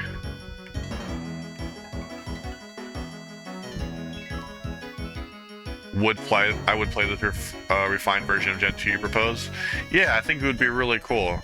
Because, like, I feel like Gen 2 was more of like a sequel to Gen 1 and didn't really get to highlight or focus on the actual Gen 2 Pokemon. And like the like Soul Silver and Heart Gold and Soul Silver kind of like remedied that a little bit, but it still had the linearity issues of the previous games. A lot of the Pokemon got their evolutions in those games, which was fine, but they were also locked behind like post-game Kanto content. Kanto didn't get revamped in levels. I just feel like there was so much potential for Gen 2, but because it was seen as the successor to Gen 1, and like Gen 1 was still kind of like the favorite baby of Game Freak when they made Gen 2, it never really got the respect it deserved. And I feel like a lot of the Pokemon suffered in terms of like stats and move pool in Generation 2. Like another thing I would want to do too is like all the Pokemon that learned egg moves in Gen 2, like move the egg moves that are good into its regular moveset. That way those moves can get used, because like if we're being honest, nobody who plays ROM hacks sits there hatching eggs. No one does that. So like why not move those into the learn set pool so Pokemon like Cyndaquil can get Reversal or Chikorita can get Ancient Power, and it would be much more viable like going forward into the game.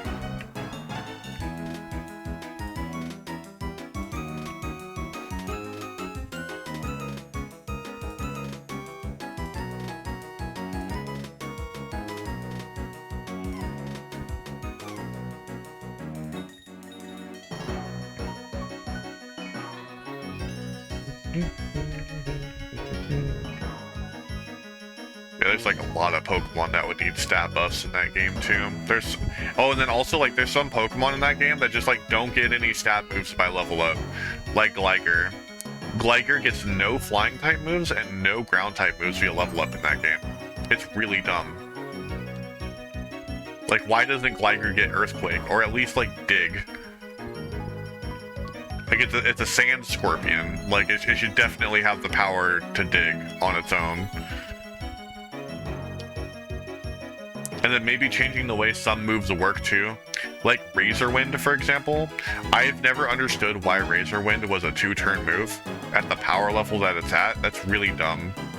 Like Razor Wind should just be in a single turn.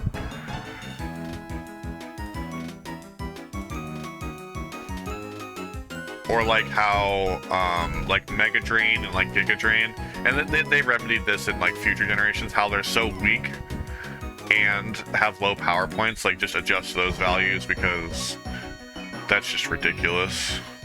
And then also giving bug types like moves that would actually do some damage, because bug types are severely underpowered in Generation 2. Like give more bug types the ability to use something like, maybe not like Mega Horn, but like Fury Cutter,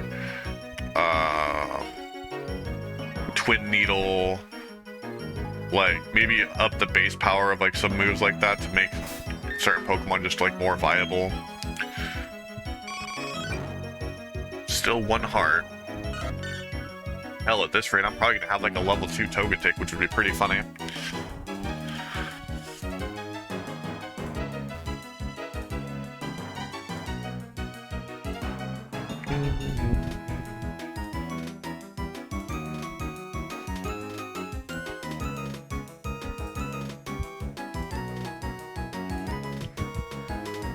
If I could have just gotten a good, like, ghost type counter for this gym, I wouldn't have to go through all of this, but unfortunately I need something to deal with Fantina's Mismagius, and Umbreon is literally the best counter. Huge special bulk, unaffected by Psybeam, and access to Thief. It's just a super good counter. Should probably drink some more water. Delicious.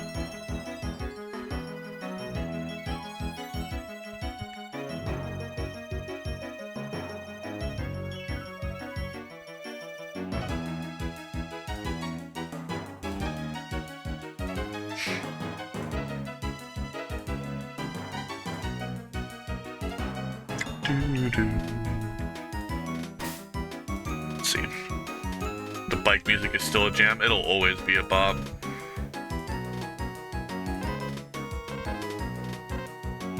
Wait, what? Why can't I click on them? Oh, because I'm in my inventory.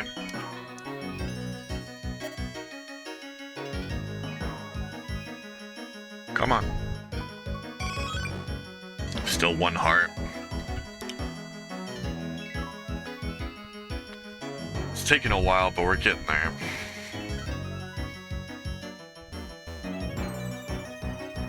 Plus, I don't suppose the Pokemart sells any vitamins to speed this up, does it? Nope. What do you sell? Heart mail. Nothing.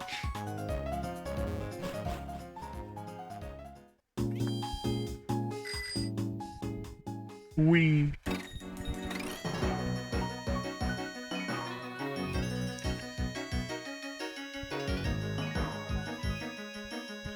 I don't know why Game Freak ever thought that friendship evolution was a good mechanic.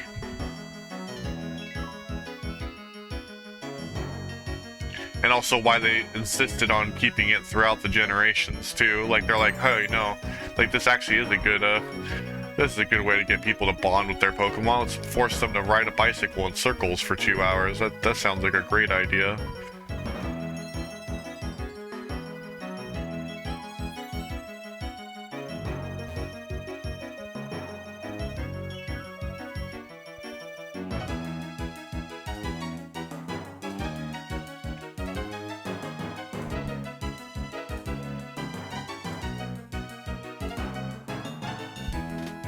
All things considered about Generation 2 though, there's quite a few things that they did right. Like the Pokemon designs themselves for the Generation 2 Pokemon actually look really cool. And then the fact that you do get to go back into Kanto I think is really cool. It's kind of sad that it's the only game where you can like do 16 gym badges, even though they did a really bad job at implementing the level of those gym leaders.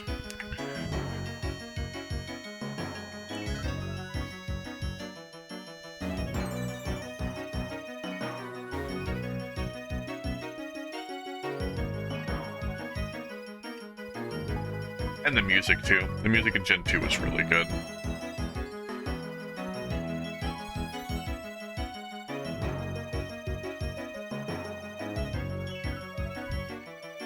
I was also kind of sad that like Team Rocket didn't really have like an actual plot going on. Like sure, they were stealing some Slowpoke tails and like forcing Pokemon to evolve in Lake of Rage, but it all seemed so sporadic. And like there wasn't really a targeted goal besides like taking over the radio tower and trying to call out to their boss Giovanni.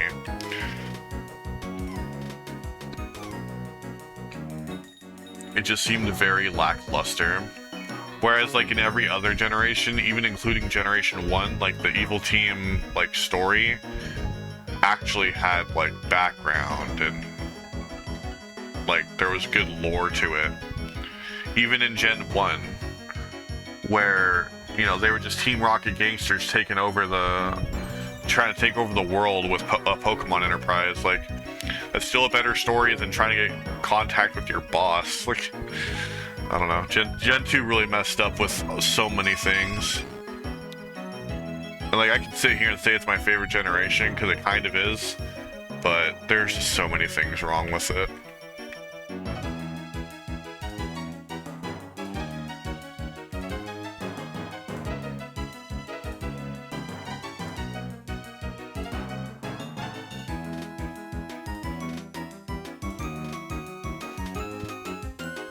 Let's go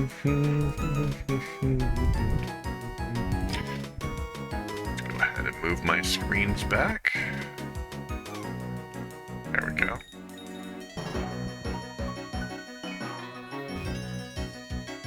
Stupid lady and her baby stroller just hanging out in the middle of the street. There's a lot of freaking baby strollers. One.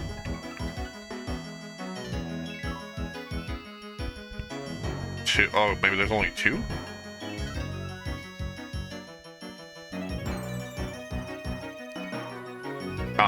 There was the illusion of there being a lot, because I saw more than one. At least you aren't biased in your analysis of like most people tend to be. It's easy to see that you only want what's best for your favorite gen. Yeah, like, I just feel like a huge injustice was done to Gen 2. Like, it wasn't even the main focal, like, Gen 2 wasn't even the main focal point of Gen 2. Like, it was Gen 1. It's so depressing. And that's like, and like, I've wanted to do it for a while, but I want to do it even more now than ever, because I see so many of these, like, really good, like, crystal ROM hacks come out.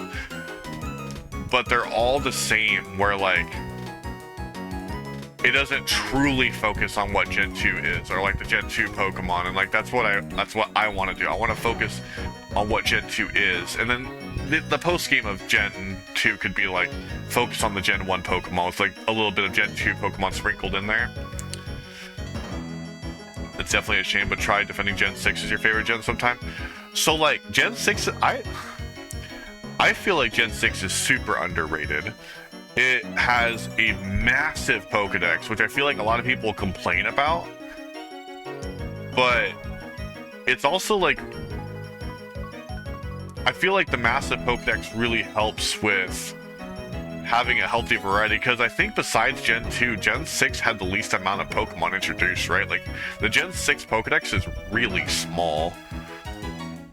So they had to bring in a bunch of other Pokemon to, like, supplement that.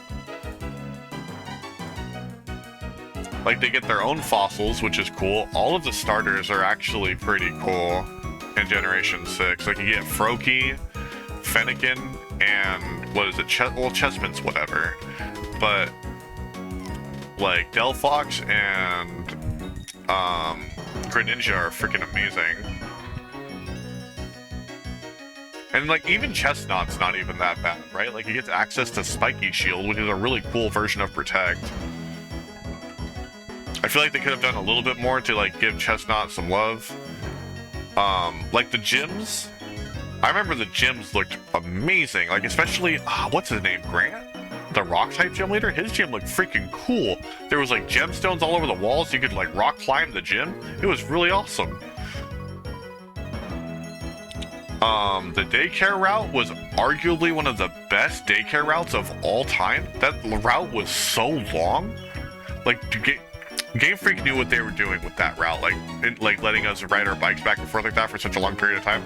Or if you were super based, you could go to Lumio City and go to like the Eiffel Tower ripoff and just like stick a freaking coin in your DS joystick and just like go fuck off for like 20 minutes, go like eat a burrito or something, come back and your eggs are hatching. Like, it was so good. And then, like, the Vivillons was such a nice touch. Like, Vivillon's already a good Pokemon, but, like, especially considering that it's the early bug type, and a lot of people would probably shy away from it because it's the early bug type. It was really cool to give it, like, you know, a bunch of different patterns, because now, ooh, cool, like, I want to collect all the patterns of this butterfly. People didn't want to admit Froakie was cool until he literally was revealed to have the most popular Pokemon ever as his final Evo. Dudes were backpedaling so hard for that one. So like for me, like I saw Froakie and like I wasn't a huge fan of frogs. Like I'll admit, like I'm probably one of the people who saw Froakie at first and was like, oh, I'm not a huge fan of that. Like Chespin looks a little bit cooler. But then I saw Greninja's evolution and I had never so badly wanted to switch my starter choice, like, and ever since then I don't make my starter choices off of the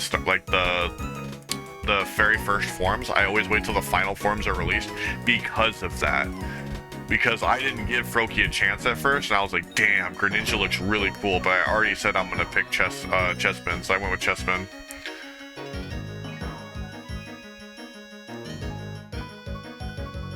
You like this graphic?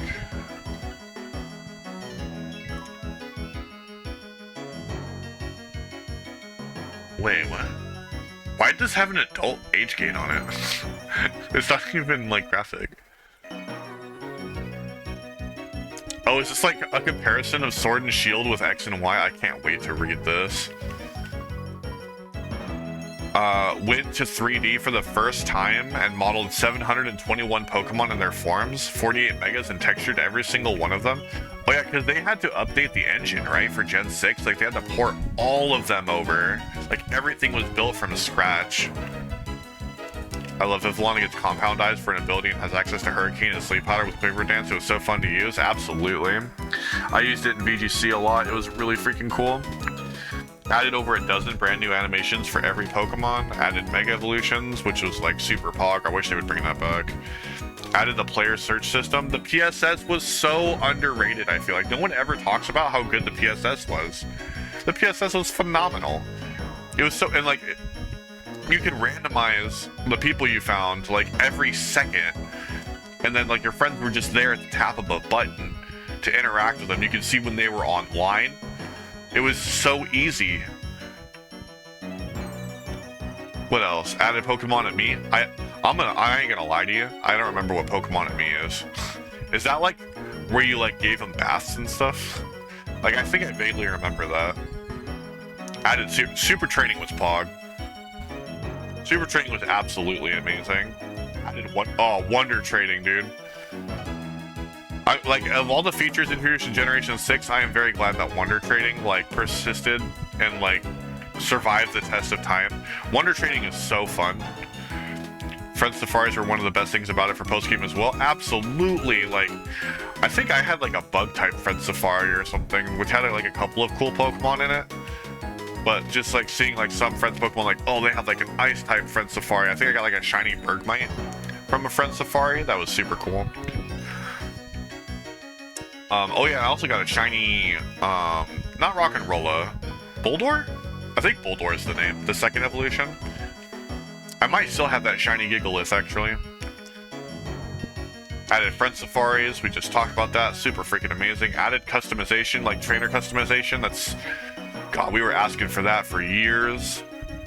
Removed Seasons. Seasons was only a thing in Gen 5, and like, it was an okay quirk, I feel like, but I felt like the game depended too much on the winter season. Like, so much cool stuff happened during winter season. And I think it was also the only season you could catch Cryogonal, which was kind of annoying. Or, like, better chances of catching Cryogonal. Removed difficulty options. Yeah. Oh, that's a negative. I see that now. Remove difficulty options. Yeah, that was a little sad. Like, Gen 5, the difficulty options were nice. Because I think, what was it? In Black you got hard mode, and White you got easy mode, or something like that? Remove the ability to transfer Pokemon for free. Pokemon Bank, yeah. Remove Sea Gear. What was Sea Gear? I don't remember that. Also, how's my Eevee doing? Still only at 1 heart? Boy howdy, we got a ways to go.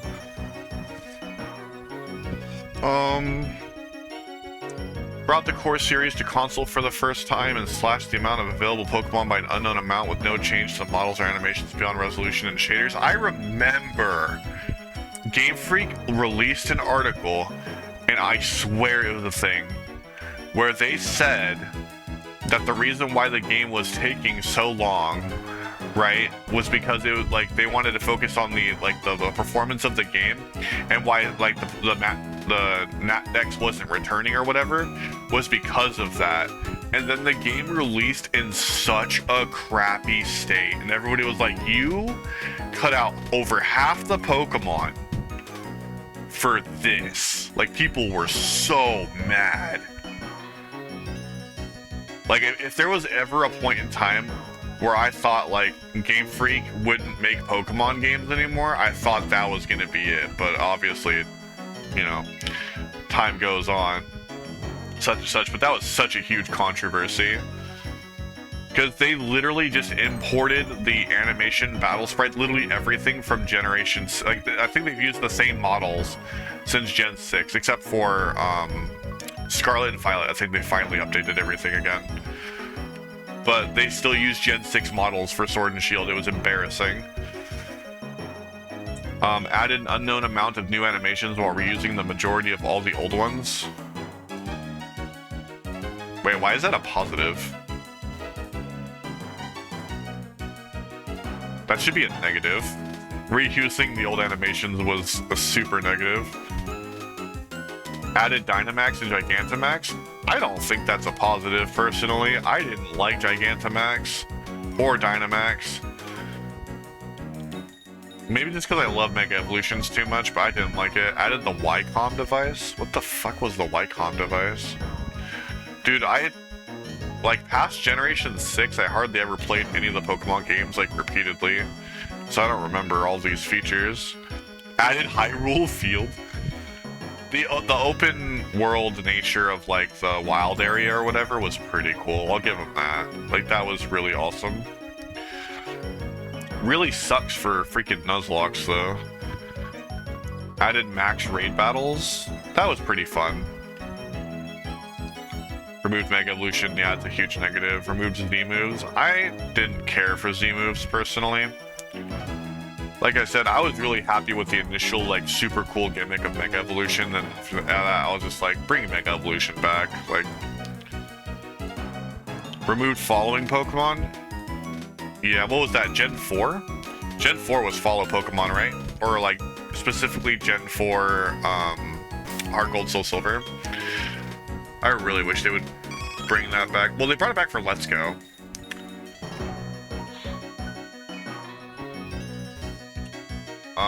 What else? Removed the Rotom Dex double plus. But, like, didn't Rotom Dex come back for Scarlet Violet? I swear it did. Or it's like a Rotom phone or whatever now. Remove the ability to bring every Pokemon into the game. Yeah.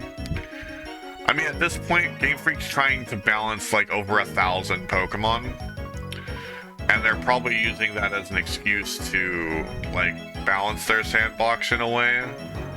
But I think that's still really shitty, because you can think of literally every single Pokemon that's in the Pokedex, and someone, somewhere, that's going to be their favorite Pokemon. And they're probably just really sad that it's not in the game, and that sucks.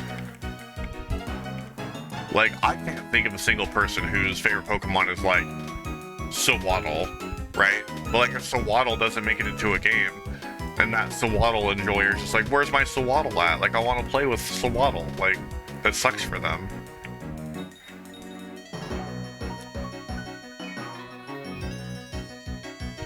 Yeah. Just Game Freak doing Game Freak things, I guess. And that's why the world of ROM hacks exists, because people get to make the games as they envision them. And then other people get to enjoy them.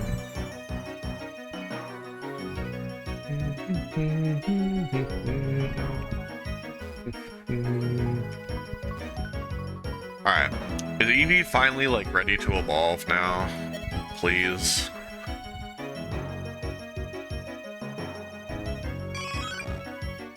You're still at 1 heart, dude? Come on.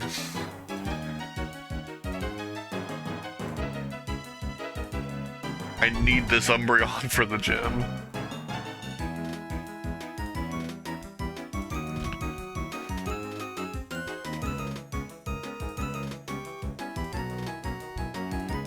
At least this is the only segment of the game where, like, I really need to knock out the friendship evolutions, and at least I have all 3 of the Pokemon that I, like, want to knock out friendship evolutions for. Because it's Togepi, Golbat, and Eevee, and I don't think, like, outside of Badoo, but I already have the Roselia, so I don't have to worry about that one. I don't really think there's anything else, except for maybe Lucario. Because that's friendship evolution during the day, I think.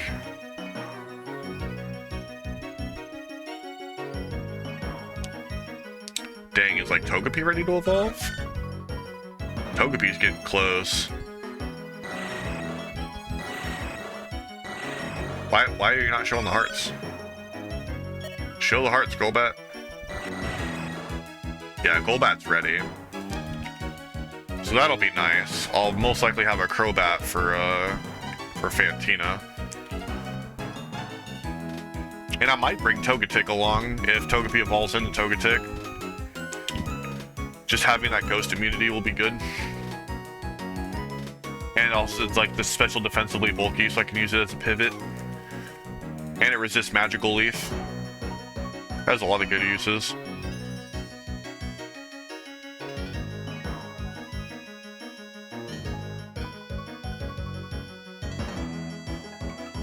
Have you checked out the new Pokemon anime at all?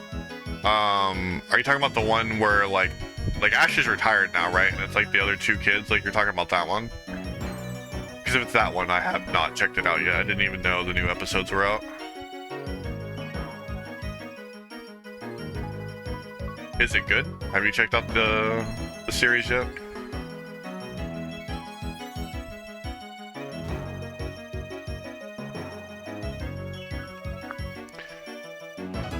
It's up to episode 9 right now, and I love it. So, like, do they go to the Uva or Naranja, like, academy? Or how does that work? Like, is it actually based around that school?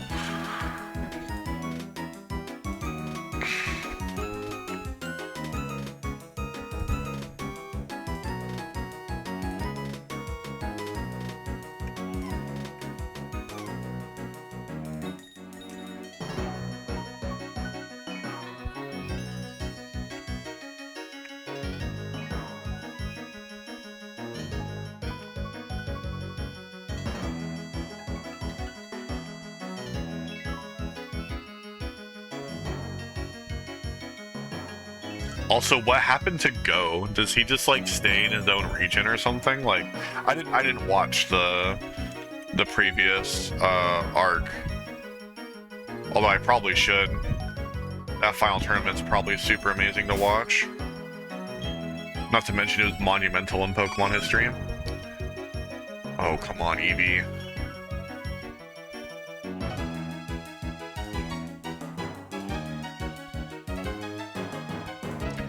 Not at the moment. It starts with Liko moving to Kanto to attend a school there, and she's attacked by an evil group who attempts to steal her ancient pendant that was given to her by her grandma. It evolves from there pretty satisfying. Oh, so that's the thing in her hair, right? Or is that something different entirely?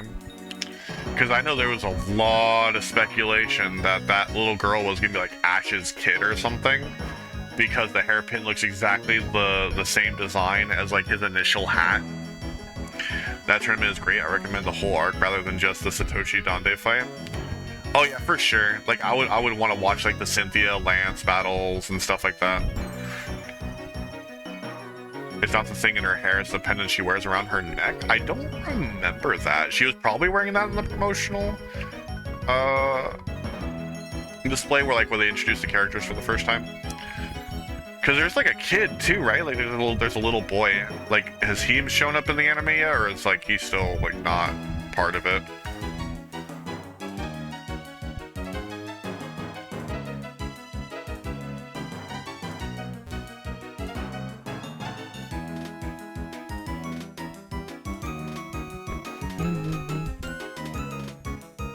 Whoops. There we go. Do you love me yet, Eevee? Nope, still freaking hates me. Oh boy. Should probably drink some more water. Yes, Roy was introduced after 4 or 5 episodes. So Liko and Roy. Would you go as far as to say that like Liko's the main character and Roy's just kind of like there, or are they like both gonna be the main character?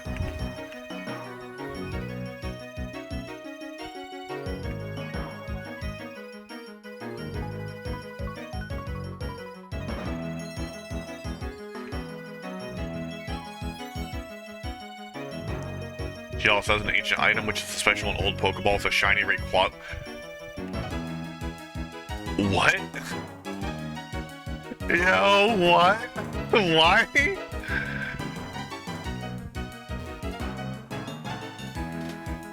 That's wild, dude. Bro's just carrying the freaking heat in his freaking back pocket.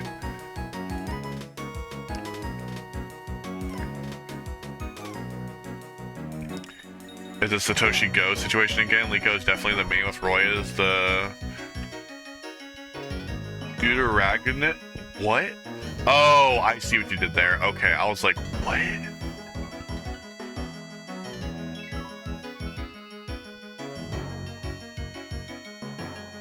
I'm just glad they finally moved on from Ash, man. Like, Ash is cool. They drug him out for far too long. And I feel like it really sucked for the other male protagonists that they introduced along the line, like Lucas, Brendan, like Gold and stuff. Nah, the Rayquaza escapes as soon as they learn about it, so he's journeying with her to go find it. Damn, homeboy dipped. You don't have enough badges to train me. Deuteragonist is the character second in importance to... Is that... Like, am I saying it correctly? Like, Deuteragonist? It sounds like such a meme. But, like, that's an actual thing.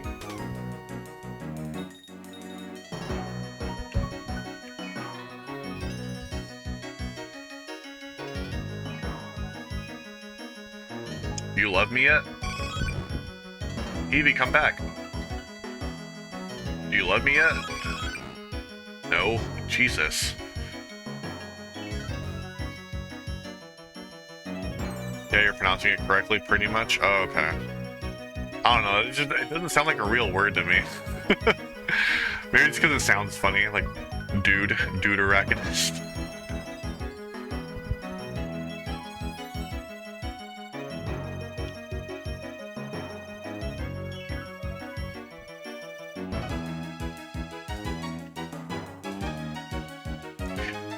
I guess it's since it doesn't advance the plot, we can just like really quick, or it advances the plot, but we don't have to battle anybody. We can just go in here and advance the gym opening. Oh, my hero. Oh, hi, Damix. Wait, no, really? Joanna is your mom? So you might be a contest star. Oh, I don't know about that. I've never spoken to Damix about contests. I'm surprised you two know each other, though. Oh, yes, that's right. I need to thank you from earlier. Please take this accessory. Ah, yes, the glitter powder. Put that accessory in your Pokemon before a contest. It'll lend a nice touch of sophistication and glamour. I'm a contest judge, so come join us for a different kind of fun. If you're unsure of yourself, we also offer practice sessions. Also, since you asked about Go, he has the implied fate of Satoshi, where he is on a never-ending journey. Only for him, it's to catch them all. Whereas for Satoshi, the goal is still Pokemon Master. Oh, so like, Ash's journey isn't over yet, technically, but he's done being the protagonist for the series. That's what that sounds like. Okay, Joanna, I'll see you.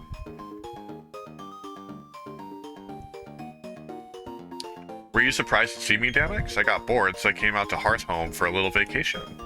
I'm just as surprised to see you here, my dear. But are you serious about entering contests? Not dressed that way. When your Pokemon's all dressed up, you can't be dressed your usual way, but that's not for a little glamour.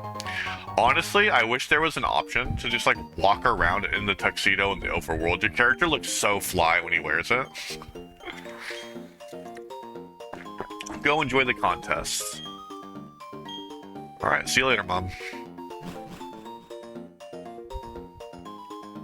Yeah, that's pretty much it. Oh wait, right, I need to talk to Fantina too, otherwise she's not going to be at her gym. You, go back to your gym. Yes, I beg your pardon? Ah, oui. Contests you are here for? I hope very much you enjoyed them. Incidentally, Fantina, the gym leader of Hearthhome, is also a contestant. She is, how do you say, très fantastique. Fantina being myself, of course. Let me see. You also seem to be très strong.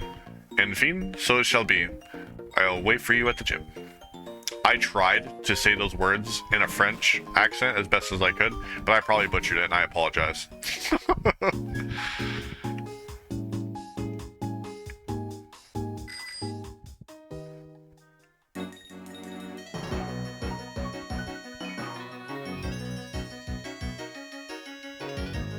Back to biking in circles. Oh boy. We're gonna have to come up with an entertaining name for this episode, because this is gonna be... Oh boy. People are just gonna watch me bike in circles all day.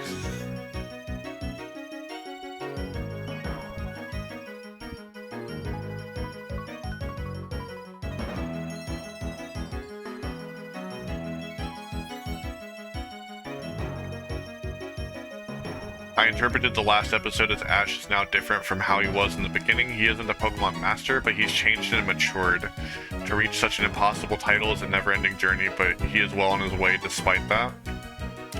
That's a interesting way to interpret it. At least as far as like, because like part of the problem with Ash's progression as a trainer was, I don't know who the creative studio is behind the Pokemon anime, but when they decided in Black and White to like hard reset him, and they'd be like, Ash is a 10-year-old boy, like, oh yeah, OLM studio. So like when they made the decision to like essentially hard reset his ass and make him so stupid that he brought a Palpitoad to Alessa's gym and didn't bring any backup Pokemon, like, come on, dude. And I think that for me was the reason why I never really watched the anime going forward. That's like, that killed it for me.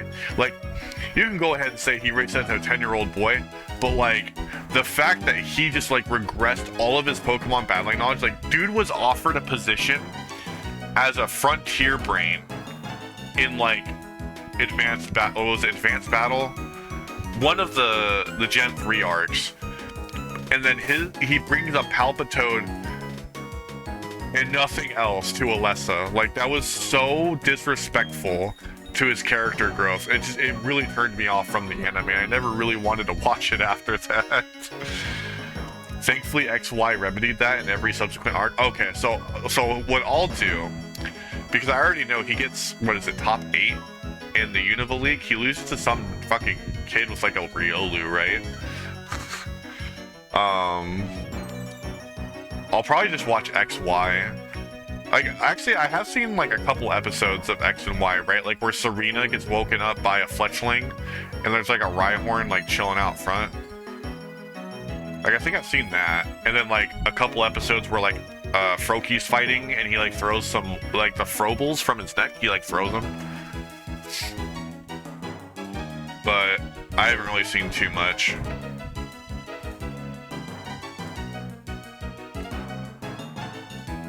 Alright, Eevee.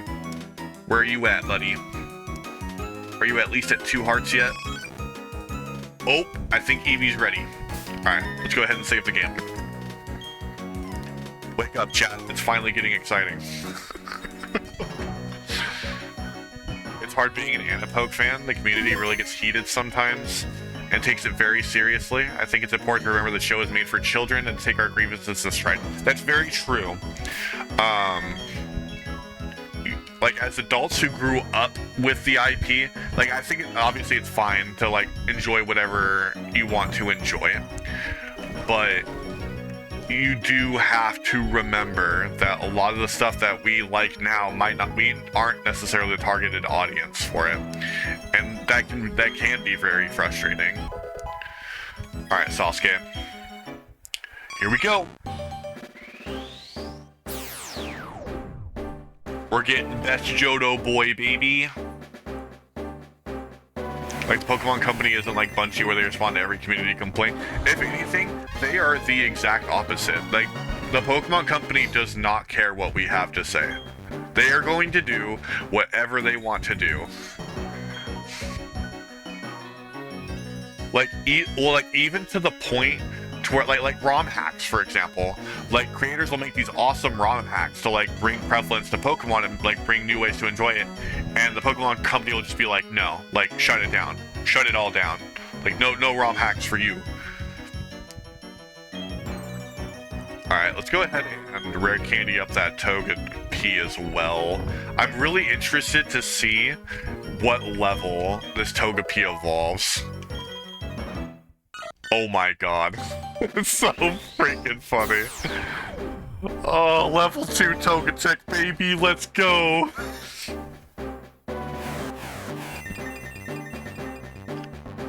Based. What nature did I get for Sasuke? I think it was Bashful. It was a neutral nature. Because it says happily eats anything. Which Bashful nature for like Sasuke is kind of funny. Oh, Hardy. Same thing, though. Still, neutral nature. Gentle. Ah, the Togepi was Bashful. That's why I thought about that. Okay. So let's go ahead and get, when you get affiliated, some of your emotes have to be of your doggos. Absolutely. Like, my first 3 emotes, I guess this is kind of a spoiler for everybody in the chat.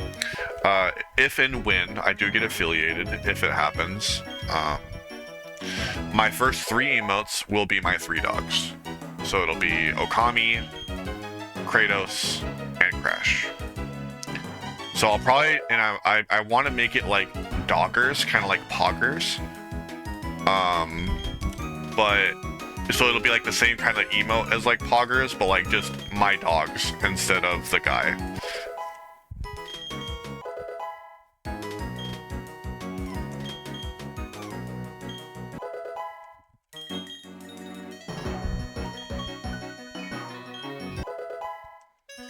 I think that would be really cool and a nice touch. And then another emote that I want to have is the luxury ball, because the luxury ball is my favorite Pokeball. So I think that would be pretty neat.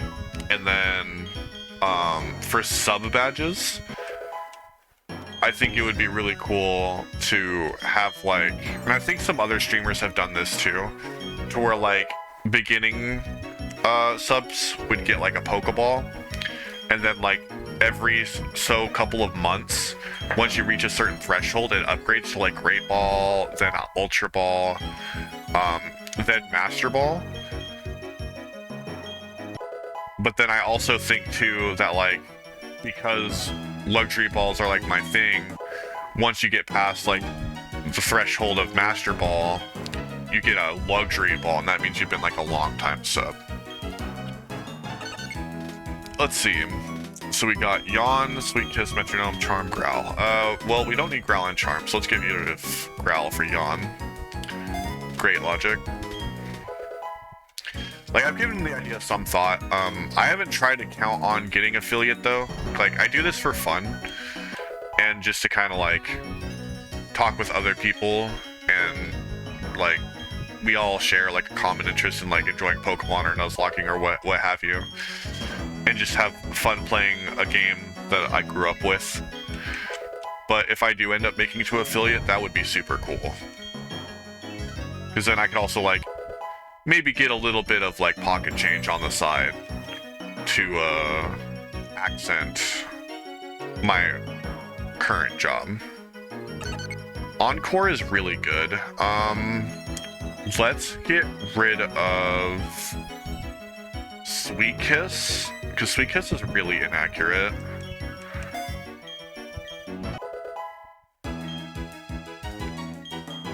Also, Togetic doesn't have an attacking move yet, which kind of concerns me.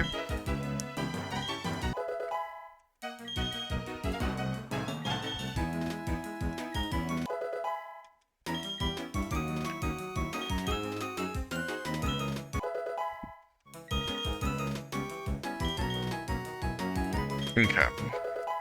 Let's go ahead and get everybody up to 24, I think would be pretty good.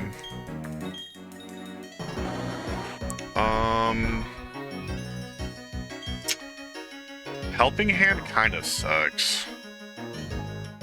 We're gonna get rid of Helping Hand. I don't plan on being in a lot of double battles if I can avoid it, so should be fine.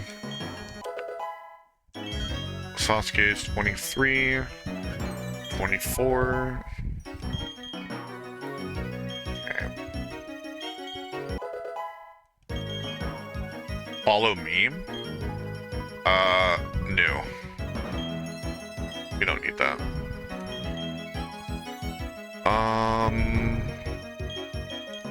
So we'll make you 24 as well. Geodude's about to evolve, and so is Sky Puppy. And then we also need to teach Thief.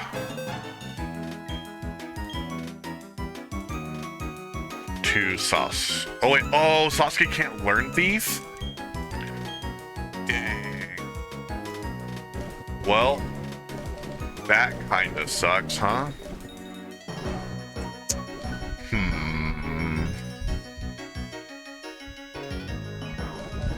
That is kind of unfortunate.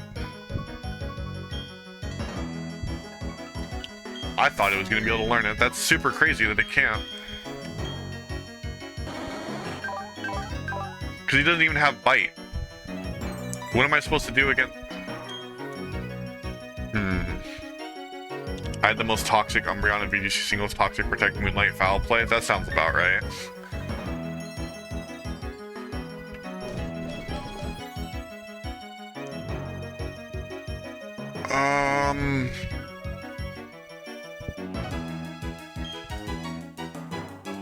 Because I also don't get the bite from Eevee. Huh. Well, this is interesting. Let me see Umbreon's Gen 3 learn set.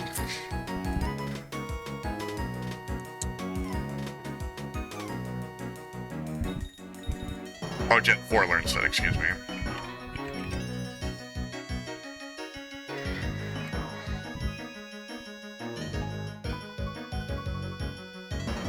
Oh yeah, that's rough. It got pursued at 15. Oh no. And Eevee got bite. Don't tell me Eevee gets bite at like freaking like 20 something.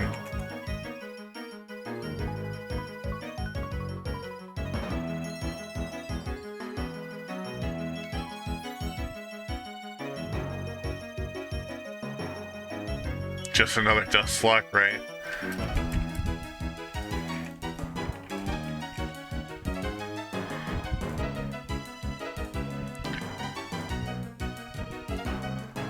Okay, so I don't feel as bad because Eevee doesn't get bite until level 29.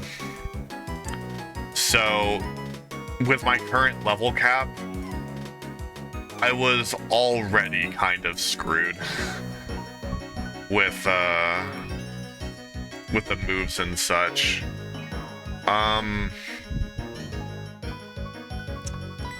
What can I teach Sasuke to where he can at least like damage the ghosts?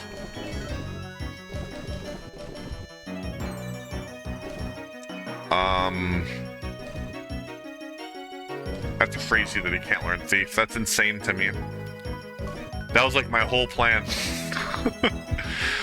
Oh boy.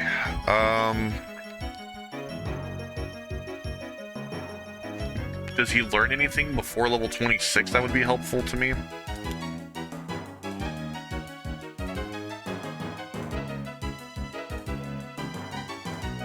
No. There's Confuse Ray at 29. Faint Attack 36. Okay.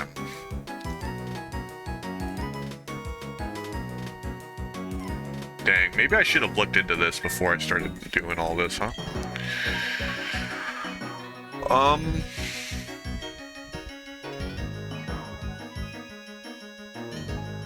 What TMs can Umbreon learn?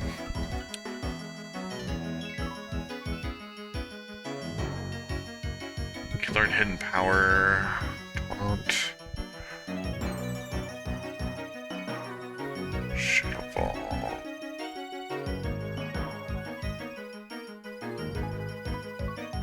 He's no multiversal lantern, but he's certainly planetary. That's what I'm saying, dude. Met Cargo's insane.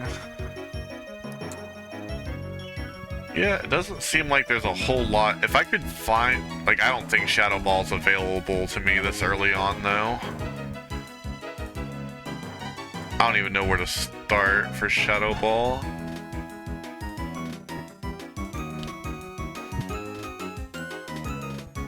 Diamond and Pearl. Route 210.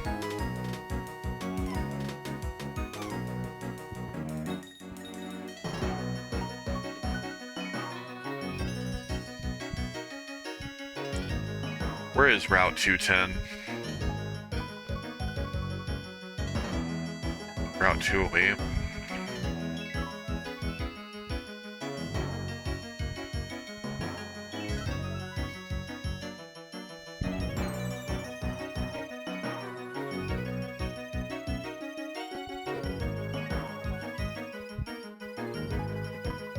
Gotta do some research. Across 2 logs requires rock smash. Oh, I don't think I can go this far yet though, right?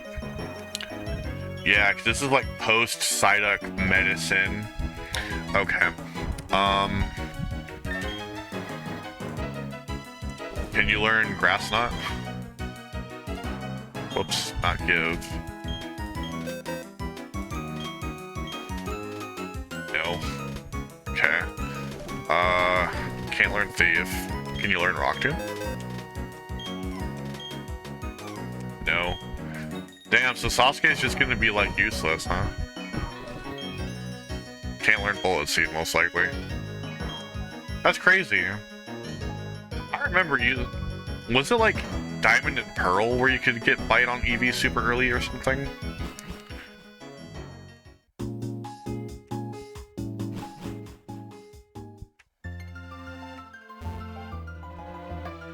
For sure we keep Pokemon.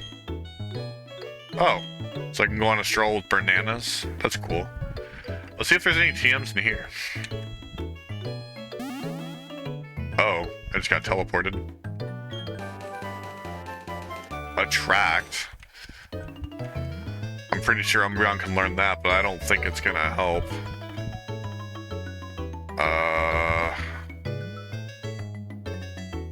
What's this?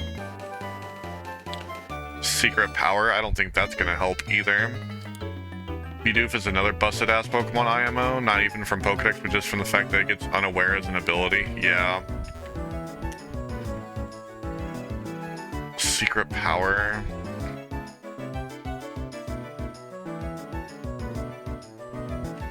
I mean, I guess if anything, I can use Umbreon as like a pivot Pokemon to like nullify a Psybeam from the Miss Megia, so it's not completely worthless. Because of this, it can be argued that Bidoof could possibly take Son Goku up to the Frieza Saga, since Kaioken and Super Saiyan technically stat increases for Goku. Wait, what? What did I just read?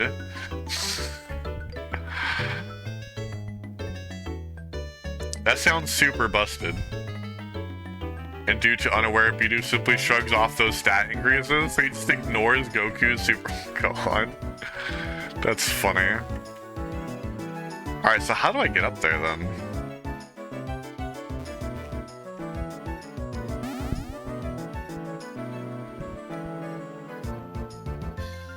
So like if I go back in this, it just takes me to the where I was before, right?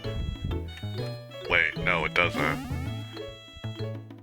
Oh wait, yes it does. How do you get up higher than Amity Square? Am I stupid? Is there like a right side entrance I need to go into? That's probably what this is.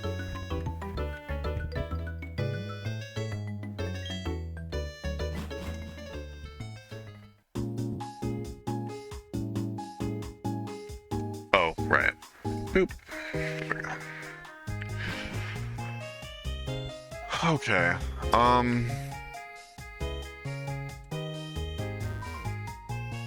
That's crazy. All normal type moves on an Umbreon.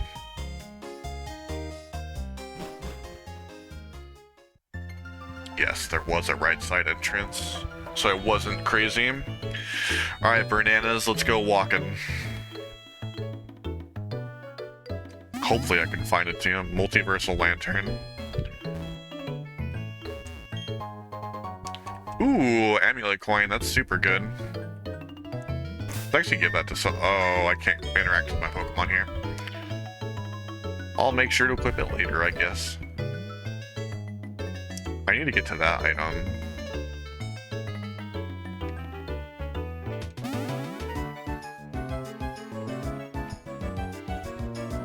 Okay. So that's a no-go, that's a... Wait.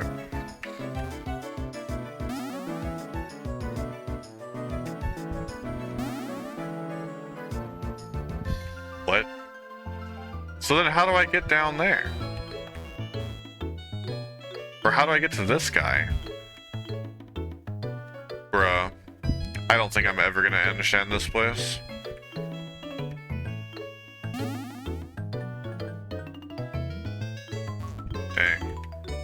Alright, well, I went fishing for some TMs. Found two. None of them are gonna help me here.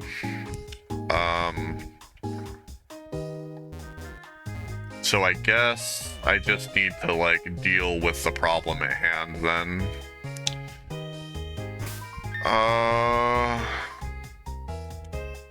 I mean, I think this is a relatively good lineup to deal with the ghosts. Although Jables has all normal type moves too, right? Yeah. Like, Metronome is funny, but I could also self-destruct and kill myself. That would be awful.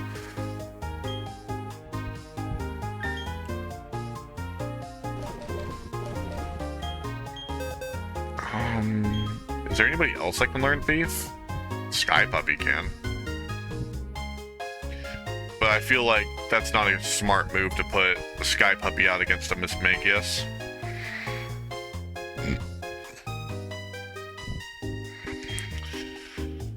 Alright. Wait, Umbreon has Sand Attack, right? Okay, I have a plan then. Hopefully it works.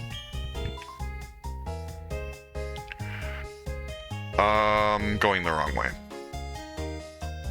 Alright, let's take on the gym. How are my Pokemon doing?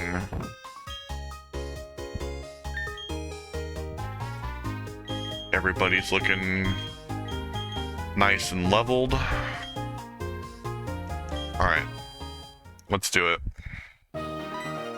Let's beat Fantina. Hey there, how's it going, Champ to beat? This gym is some kind of wicked. What's wicked about it? I'll tell you. First, it's pitch black. Oh, no worries though. I have a flashlight right here for you. Also, there are some usual gym trainers. They have flashlights too. If you cast a light on one, or they catch you in the light, the battle's on. Okay, now this is really important. It's about the tiles on the floor. First, find the blue tile in the room and memorize the mark on it. Next, head for the red door with the same mark on it. Advance to the correct doors to reach the gym leader. If you choose wrong red door, you get sent back here. Okay. So let's take a look. So we got the circle tile. Let's try to avoid the trainers if we can. Because I can't shine the light on them either. Or get shown on. Damn it. I don't know what I thought would happen there. But at least he's the only one I need to face here. Mr. Davis. Which cereal box mascots do you think you could take in a fight? Definitely the Trix Rabbit, right? Like, I feel like that's a given. Psybeam. God damn. I'm dead to a crit for sure.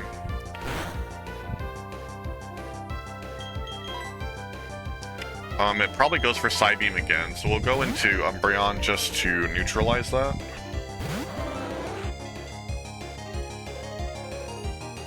And then now it's definitely going to use a...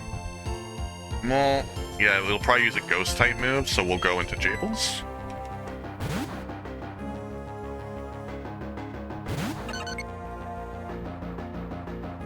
Confuse, right? Okay.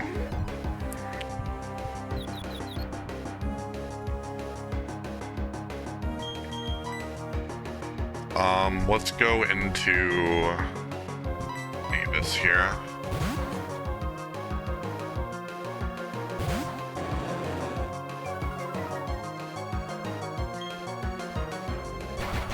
Split, that's super bad. Bite. That's right. Mavis has Bite. So I at least have like one kind of answer to Mismagius, but not really. Oh god, that Pain Split's gonna suck, dude. Alright, let's Bite again. Okay.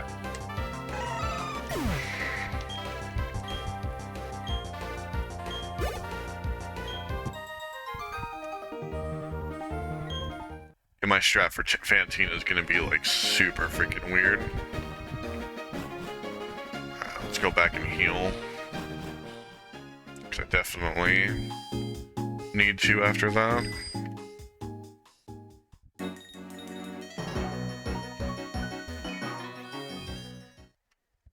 Oh, but back to the cereal box mascots, right? I could definitely take on the frog for smacks, for sure. Like, no diff, dude. That frog's going down. I feel like the honeycomb mascot is probably planet busting. Are you talking about, like, Honey Nut Cheerios, like the bee? Okay, circle. I already challenged you, so let's go ahead and go through the circle door. Okay, what's the next symbol? It's kind of hard to see. That's a star. Okay. So I need to find the star door, ideally without alerting anybody else. Oh man, it's so hard to see. Where's the star door? Oh, like you legitimately can't see them until you shine a light on them. That's the target door. Move! Moon. So this is star. Wait, is it? Yes, okay. So through this door. Okay, so we got the Fantina. Let's rare candy everybody up to 26. Rock Blast. Is that technically better than Rock Throw? 25, 50. No, but I do have an idea. Okay, so we're gonna get our Golem or Grappler here.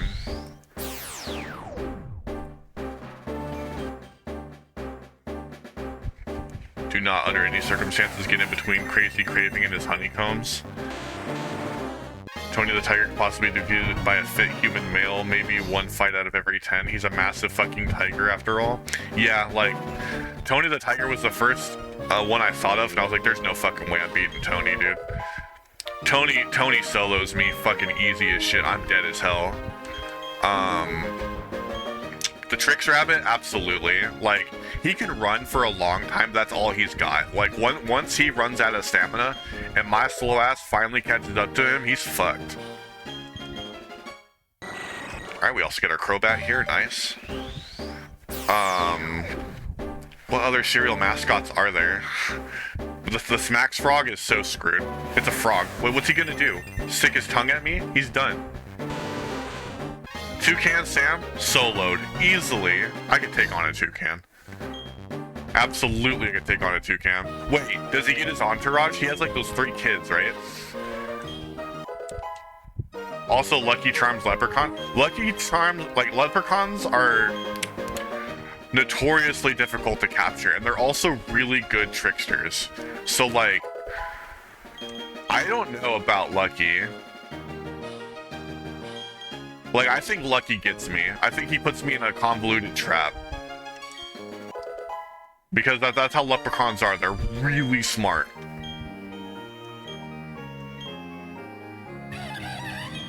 Feint. Oh, no, we don't need feint. You could definitely use some kind of magic hacks, but you could land a few blows on him. I think you take it. I don't know.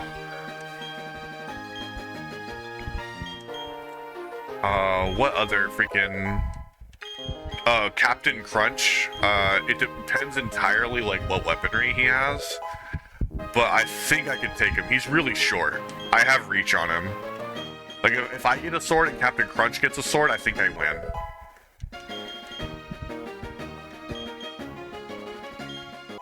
If like, he doesn't get a sword and I also didn't get a sword, I think I still win.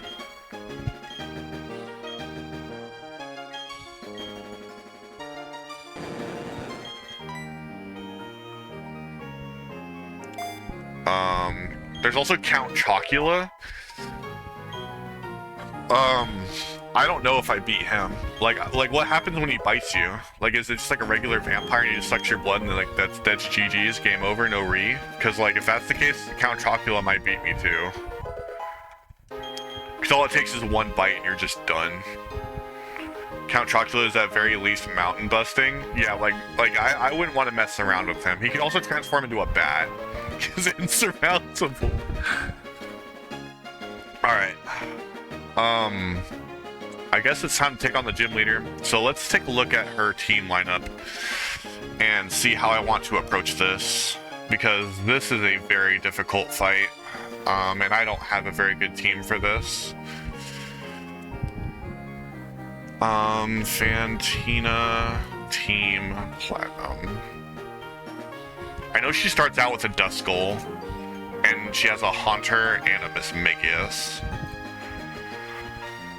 So Fantina, Pokemon Platinum.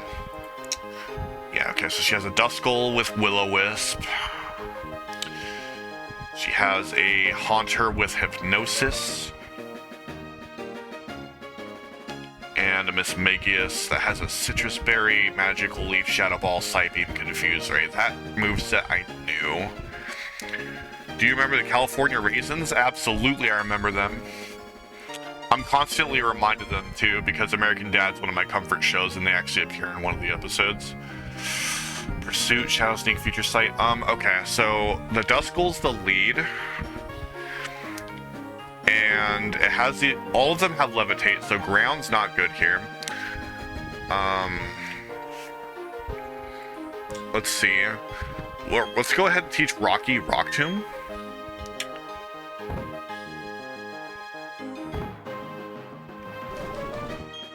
Or actually, would Rocky be the best one for that? Because Bananas... Well, because Bananas could get hit by that Psybeam pretty bad. I'm trying to think, because I want to lower the speed of that Mismagius.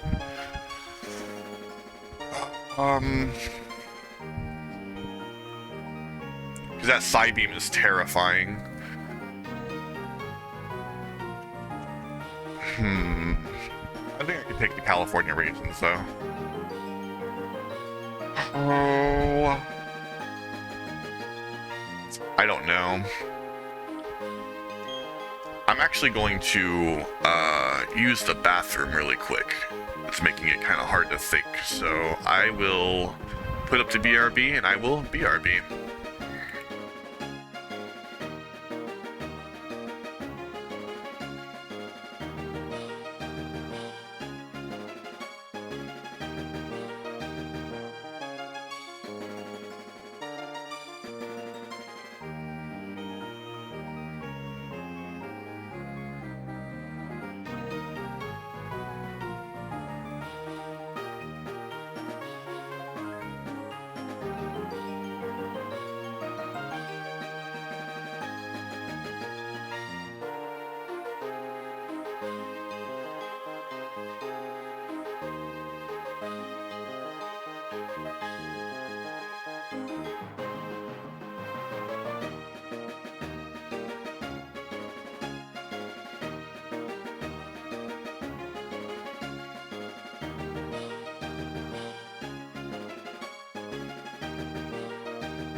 I'm back.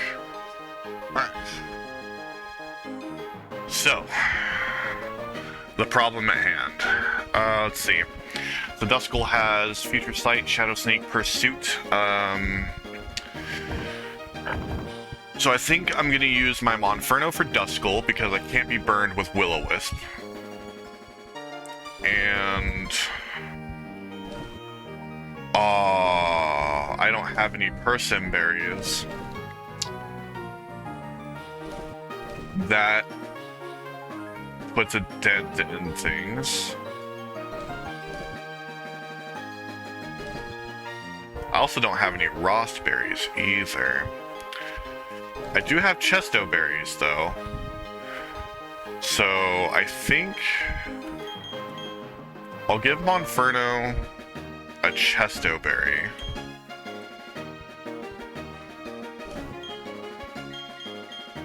And I'll give an Oran berry to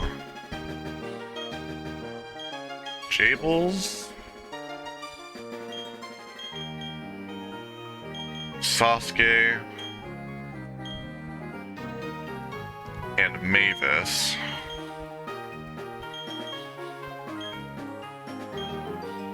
Yeah, because I don't have to worry about being poisoned here. Shadow Claw, Sucker Punch, Confuser, Hypnosis. So what I'll try to do here, is I think use Monferno to try to get through Duskull and Haunter.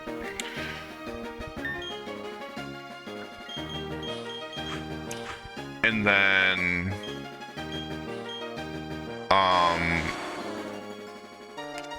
lower Mismagius's accuracy to absolute dog shit nothing, even though it has Magical Leaf, and just try to force it to where it can only use Magical Leaf, essentially.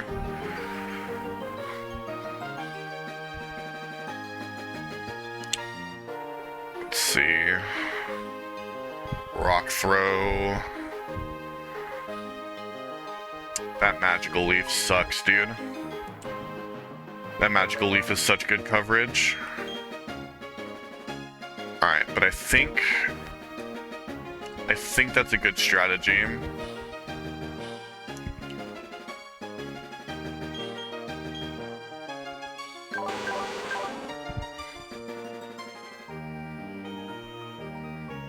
Because I can also get off a Confuse Ray on it. If I get lucky and don't get Psybeamed. So this is going to be a really tough fight. I wish I had some Persim berries.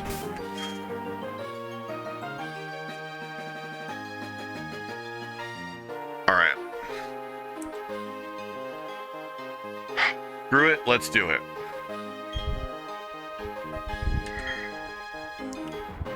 Oh ho ho ho! Finally you have arrived. Since I came to this country, I always try to learn new things. They hold contests in the city. I say to myself, en fin, I will excel. That is why I dress this way. C'est une performance. Also, I study Pokemon very much. I have come to be gym leader. And, so it shall be that you challenge me. But I shall win. That is what a gym leader does, known? Yeah, that's what you do. Do you think you could take the Vlasic Pickle Stork? Quite possibly. Kick her ass. That's the plan.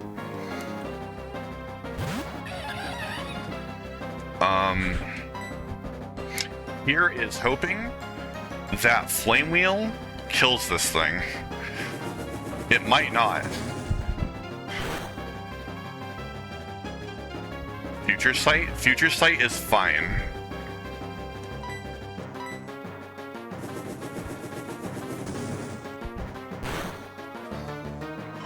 Okay, Duskull's down.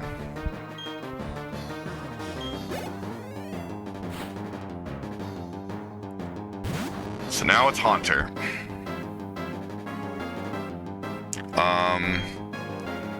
What was this thing's moveset? Close this window. Shadow Claw, Confuse Ray, Sucker Punch, Hypnosis. I should probably switch into Umbreon here to take the Future Sight. Does Dark get affected by Future Sight in this generation?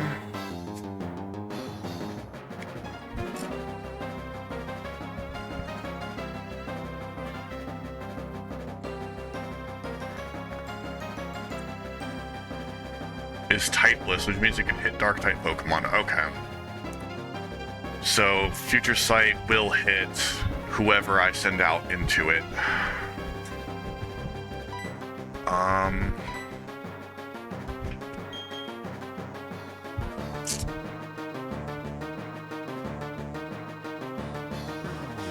And it's typeless special. What else does this Haunter have? Sucker Punch, Confuse Ray, Shadow Claw, Hypnosis.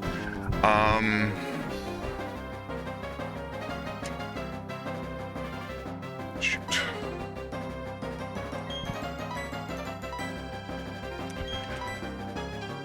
What do I want to do here? That future sight was super unfortunate.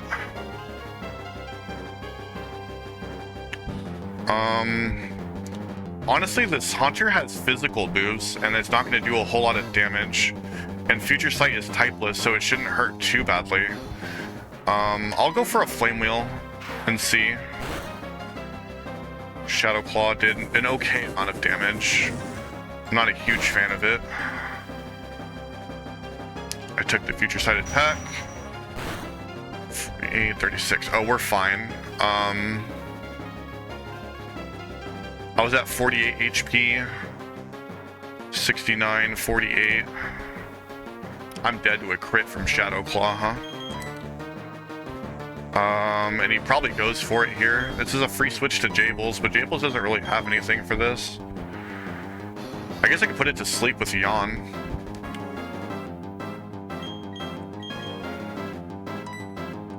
We'll do that. It probably goes for Shadow Claw again.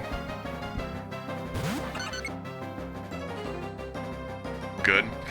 Okay. So here, it probably goes for Hypnosis, Confuse Ray, or Sucker Punch. We want to see Sucker Punch here. That's really good. Okay, so Yawn. And now we just stay in and hit him with a Charm?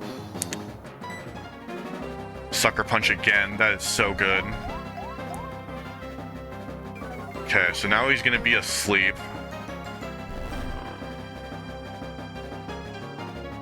Alright, so now what we're gonna do is we're gonna go back into Bananas and pray to God this thing doesn't wake up. Stay asleep. Perfect, okay. So this thing is dead to another Flame Wheel for sure. Oh dang, I didn't realize he was faster, but that is very good. So that should kill. Fantastic. So now it's just the Mismagius.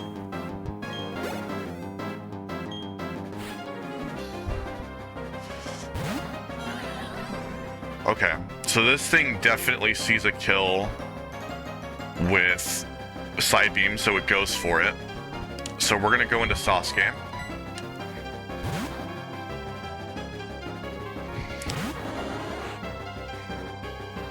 Good. And now we pray he doesn't use Confuse Ray, and I just spam Sand Attack. He goes for Magical Leaf. That's good. 89 into 80. That's perfect. 18's the crit, so we're going to go ahead and lower her accuracy as much as we can. Confuse Ray missed. Perfect. 2.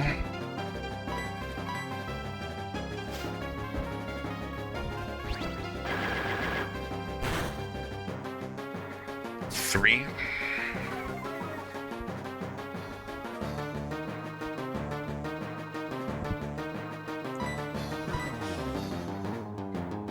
Good.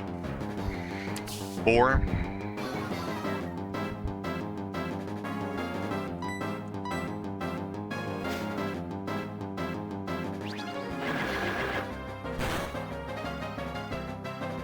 5.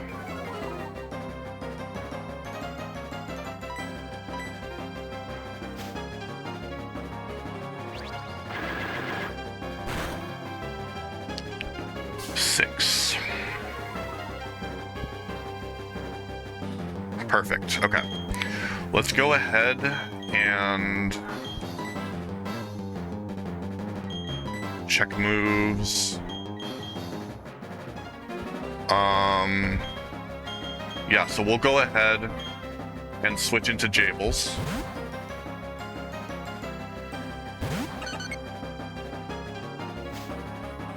Magical Leaf. 65 into 59, that's fine. We're gonna go ahead and yawn again.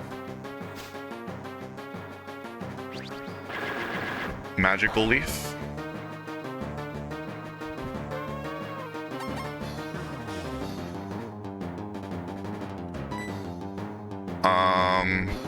So it probably uses Side Beam here, right? So we're going to go ahead and switch to Sasuke to take that.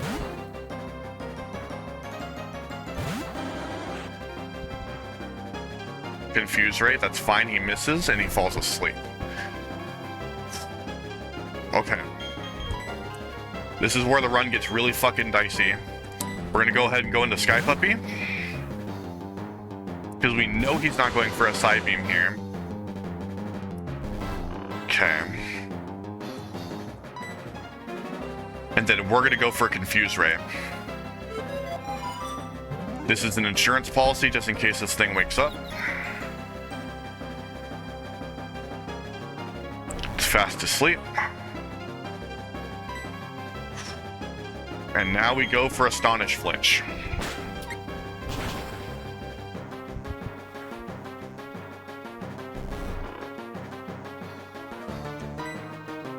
Actually, no, we go for Bite Flinch. Bite Flinch is way better. What am I doing?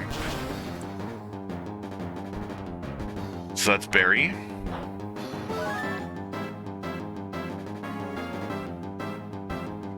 It woke up.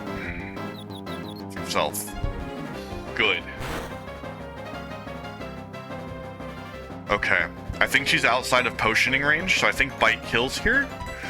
Come on. Come on. Yes, let's go. Absolutely good. Yes. Woo.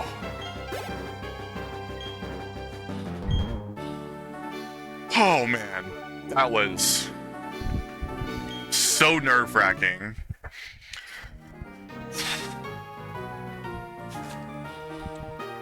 Those sand attacks came absolutely clutch. And Togekiss yawn. I came up with that strat like last second, and I am so glad it worked. Oh my god. I am dumbfounded. Me and you both, man. I can't believe I pulled that shit out of my ass. That was absolutely amazing. So very, very strong. Your Pokemon's so strong. Your power is admirable. I shall honor it with this gym badge. Whew. Got the Relic badge. That feels really good. That badge will let you use the hidden move Defog outside of battle. Also make use of this technical machine. That's what I think. So we get Shadow Claw. That TM65, it contains Shadow Claw. Very startling move it is. It hits turn critical often. Woo. I am riding that high, chat. That was such a crazy fight. It would have been so easy to just lose something there. Okay. So we beat Fantina, which means our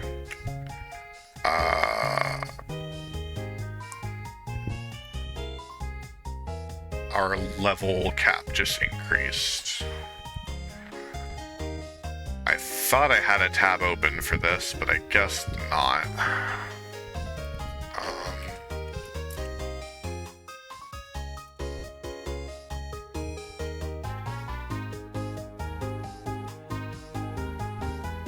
So my new level cap is 32.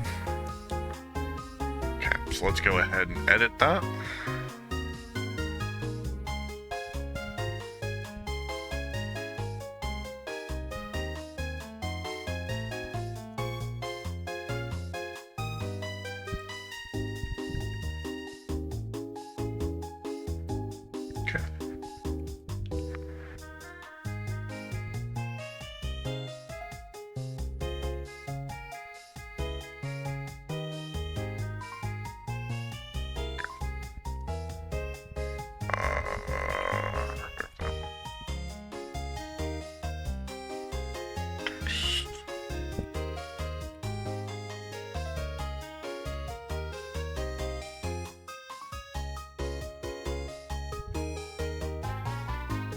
Wait a minute, that's not what I meant to type in.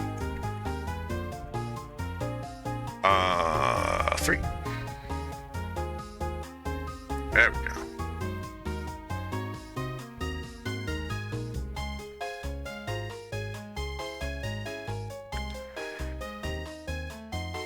All right. So I think the perfect way to end this stream off will be to do our rival battle against Barry, because he battles us before we leave town. So let's go ahead and get the team healed up, because they definitely need it, and we will bring a team to deal with this Pokemon. And we have a grass type now, so we can now officially put Roselia on the team. I didn't bring it to the Fantina fight just because I felt like it wasn't really going to be able to do much of anything. Although I guess in hindsight, maybe I could have leaf seeded with it, which would have been pretty good. But it all worked out in the end anyway, so not going to complain too much. Okay, let's go ahead and sub out Mavis. And Jables. Jables will be much more useful once we get access to the shiny stone. It kind of served its purpose for now.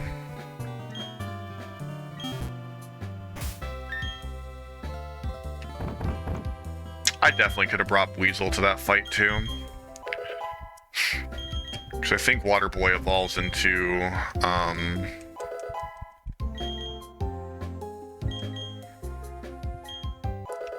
Floatzel, right? Yeah. Water Boy would have been good. Although Magical Leaf never misses, so it would have been kind of risky.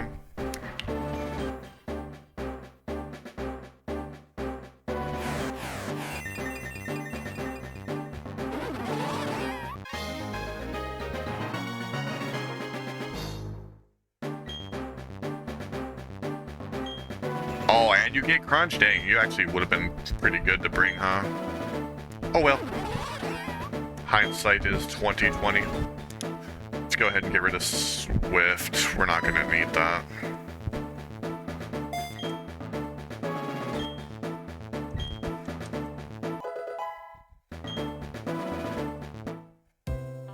Okay. And then we just need to get Super Saiyan Rose up as well.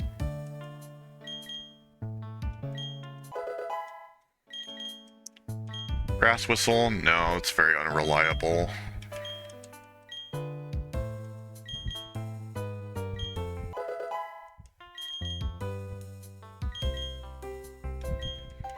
I don't think your rival is too much higher level than Fantina, right? I shouldn't need to go above 26 for the battle, I don't think. Giga Drain is Giga based. Stun Spore's fine. Mega Drain. Let's get rid of Mega Drain. There's no point having 2 draining moves, and I can make a use for Stun Spore.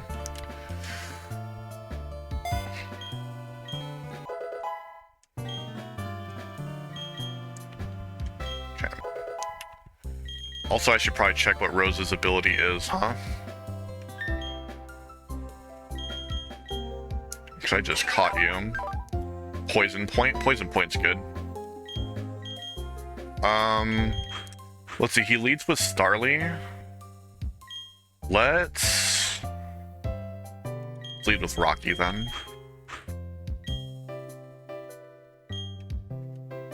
Okay. And then we healed up the team, right?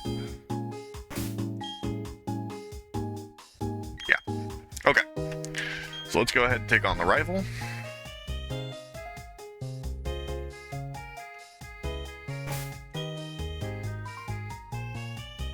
I shouldn't need to equip anything. We should be fine. Alright, so I think the rival fights you inside the gate. Yes. Hello. Ta-da! Kept me waiting again, damn it. Let's see how much tougher you and I have gotten right here and now. Hey, you're a trainer now. You're expected to be ready for a battle. No whining, no waiting. Let's get this show started. Alright.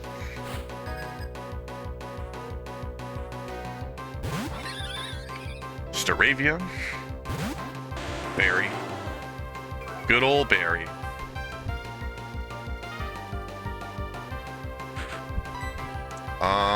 So we're definitely gonna use Rock Throw here. Oh, Barry. You and that double teaming bird of yours.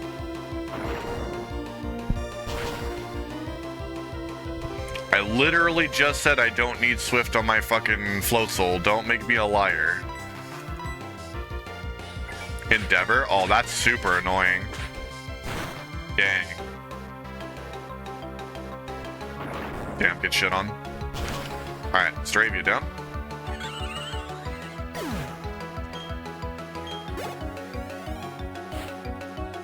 Roselia. Well, I know that thing doesn't have Pursuit, so we definitely have a clean switch here. Let's go ahead and go out into... Sky Puppy is probably the safer switch here, since Sky Puppy can't be poisoned. Mega Drain. That's gonna do, like, nothing.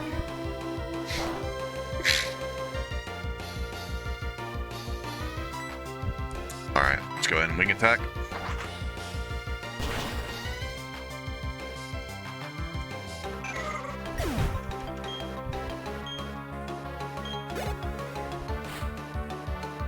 Prinplup.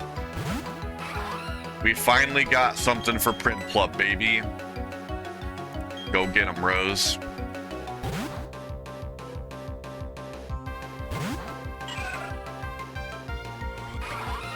Oh, you poor sorry bastard.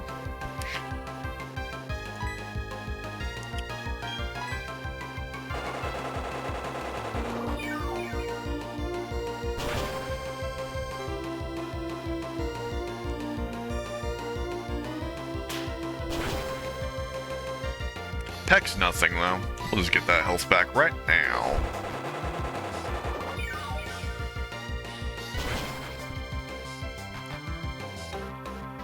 Hell yeah. Easy clap, baby.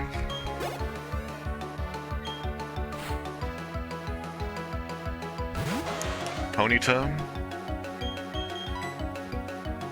Definitely a fire type move incoming. We'll go into Water Boy.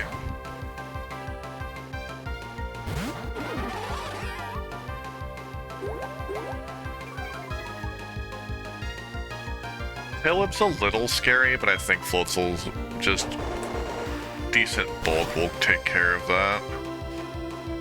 Or just Oko with Aqua Jet, that works too.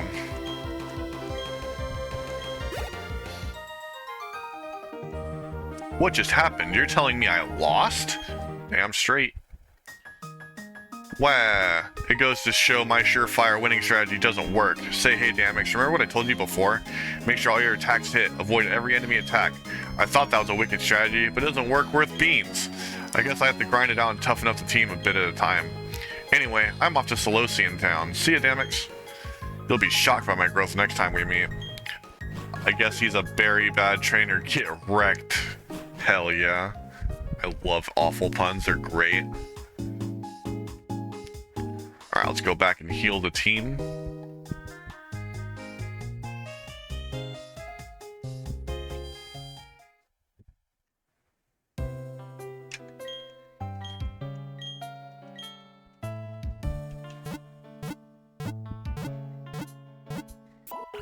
Alright. And I think this is gonna be where we end it today, chat. It was a kind of more boring episode. I had to do a lot of friendship evolutions, but I really hope that the stuff that we talked about while we were biking in circles for 50 years was entertaining.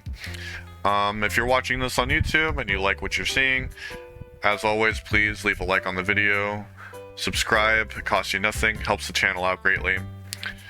And if you're watching this on Twitch, thank you so much for coming by, supporting the stream. I definitely appreciate it. Y'all have a wonderful night.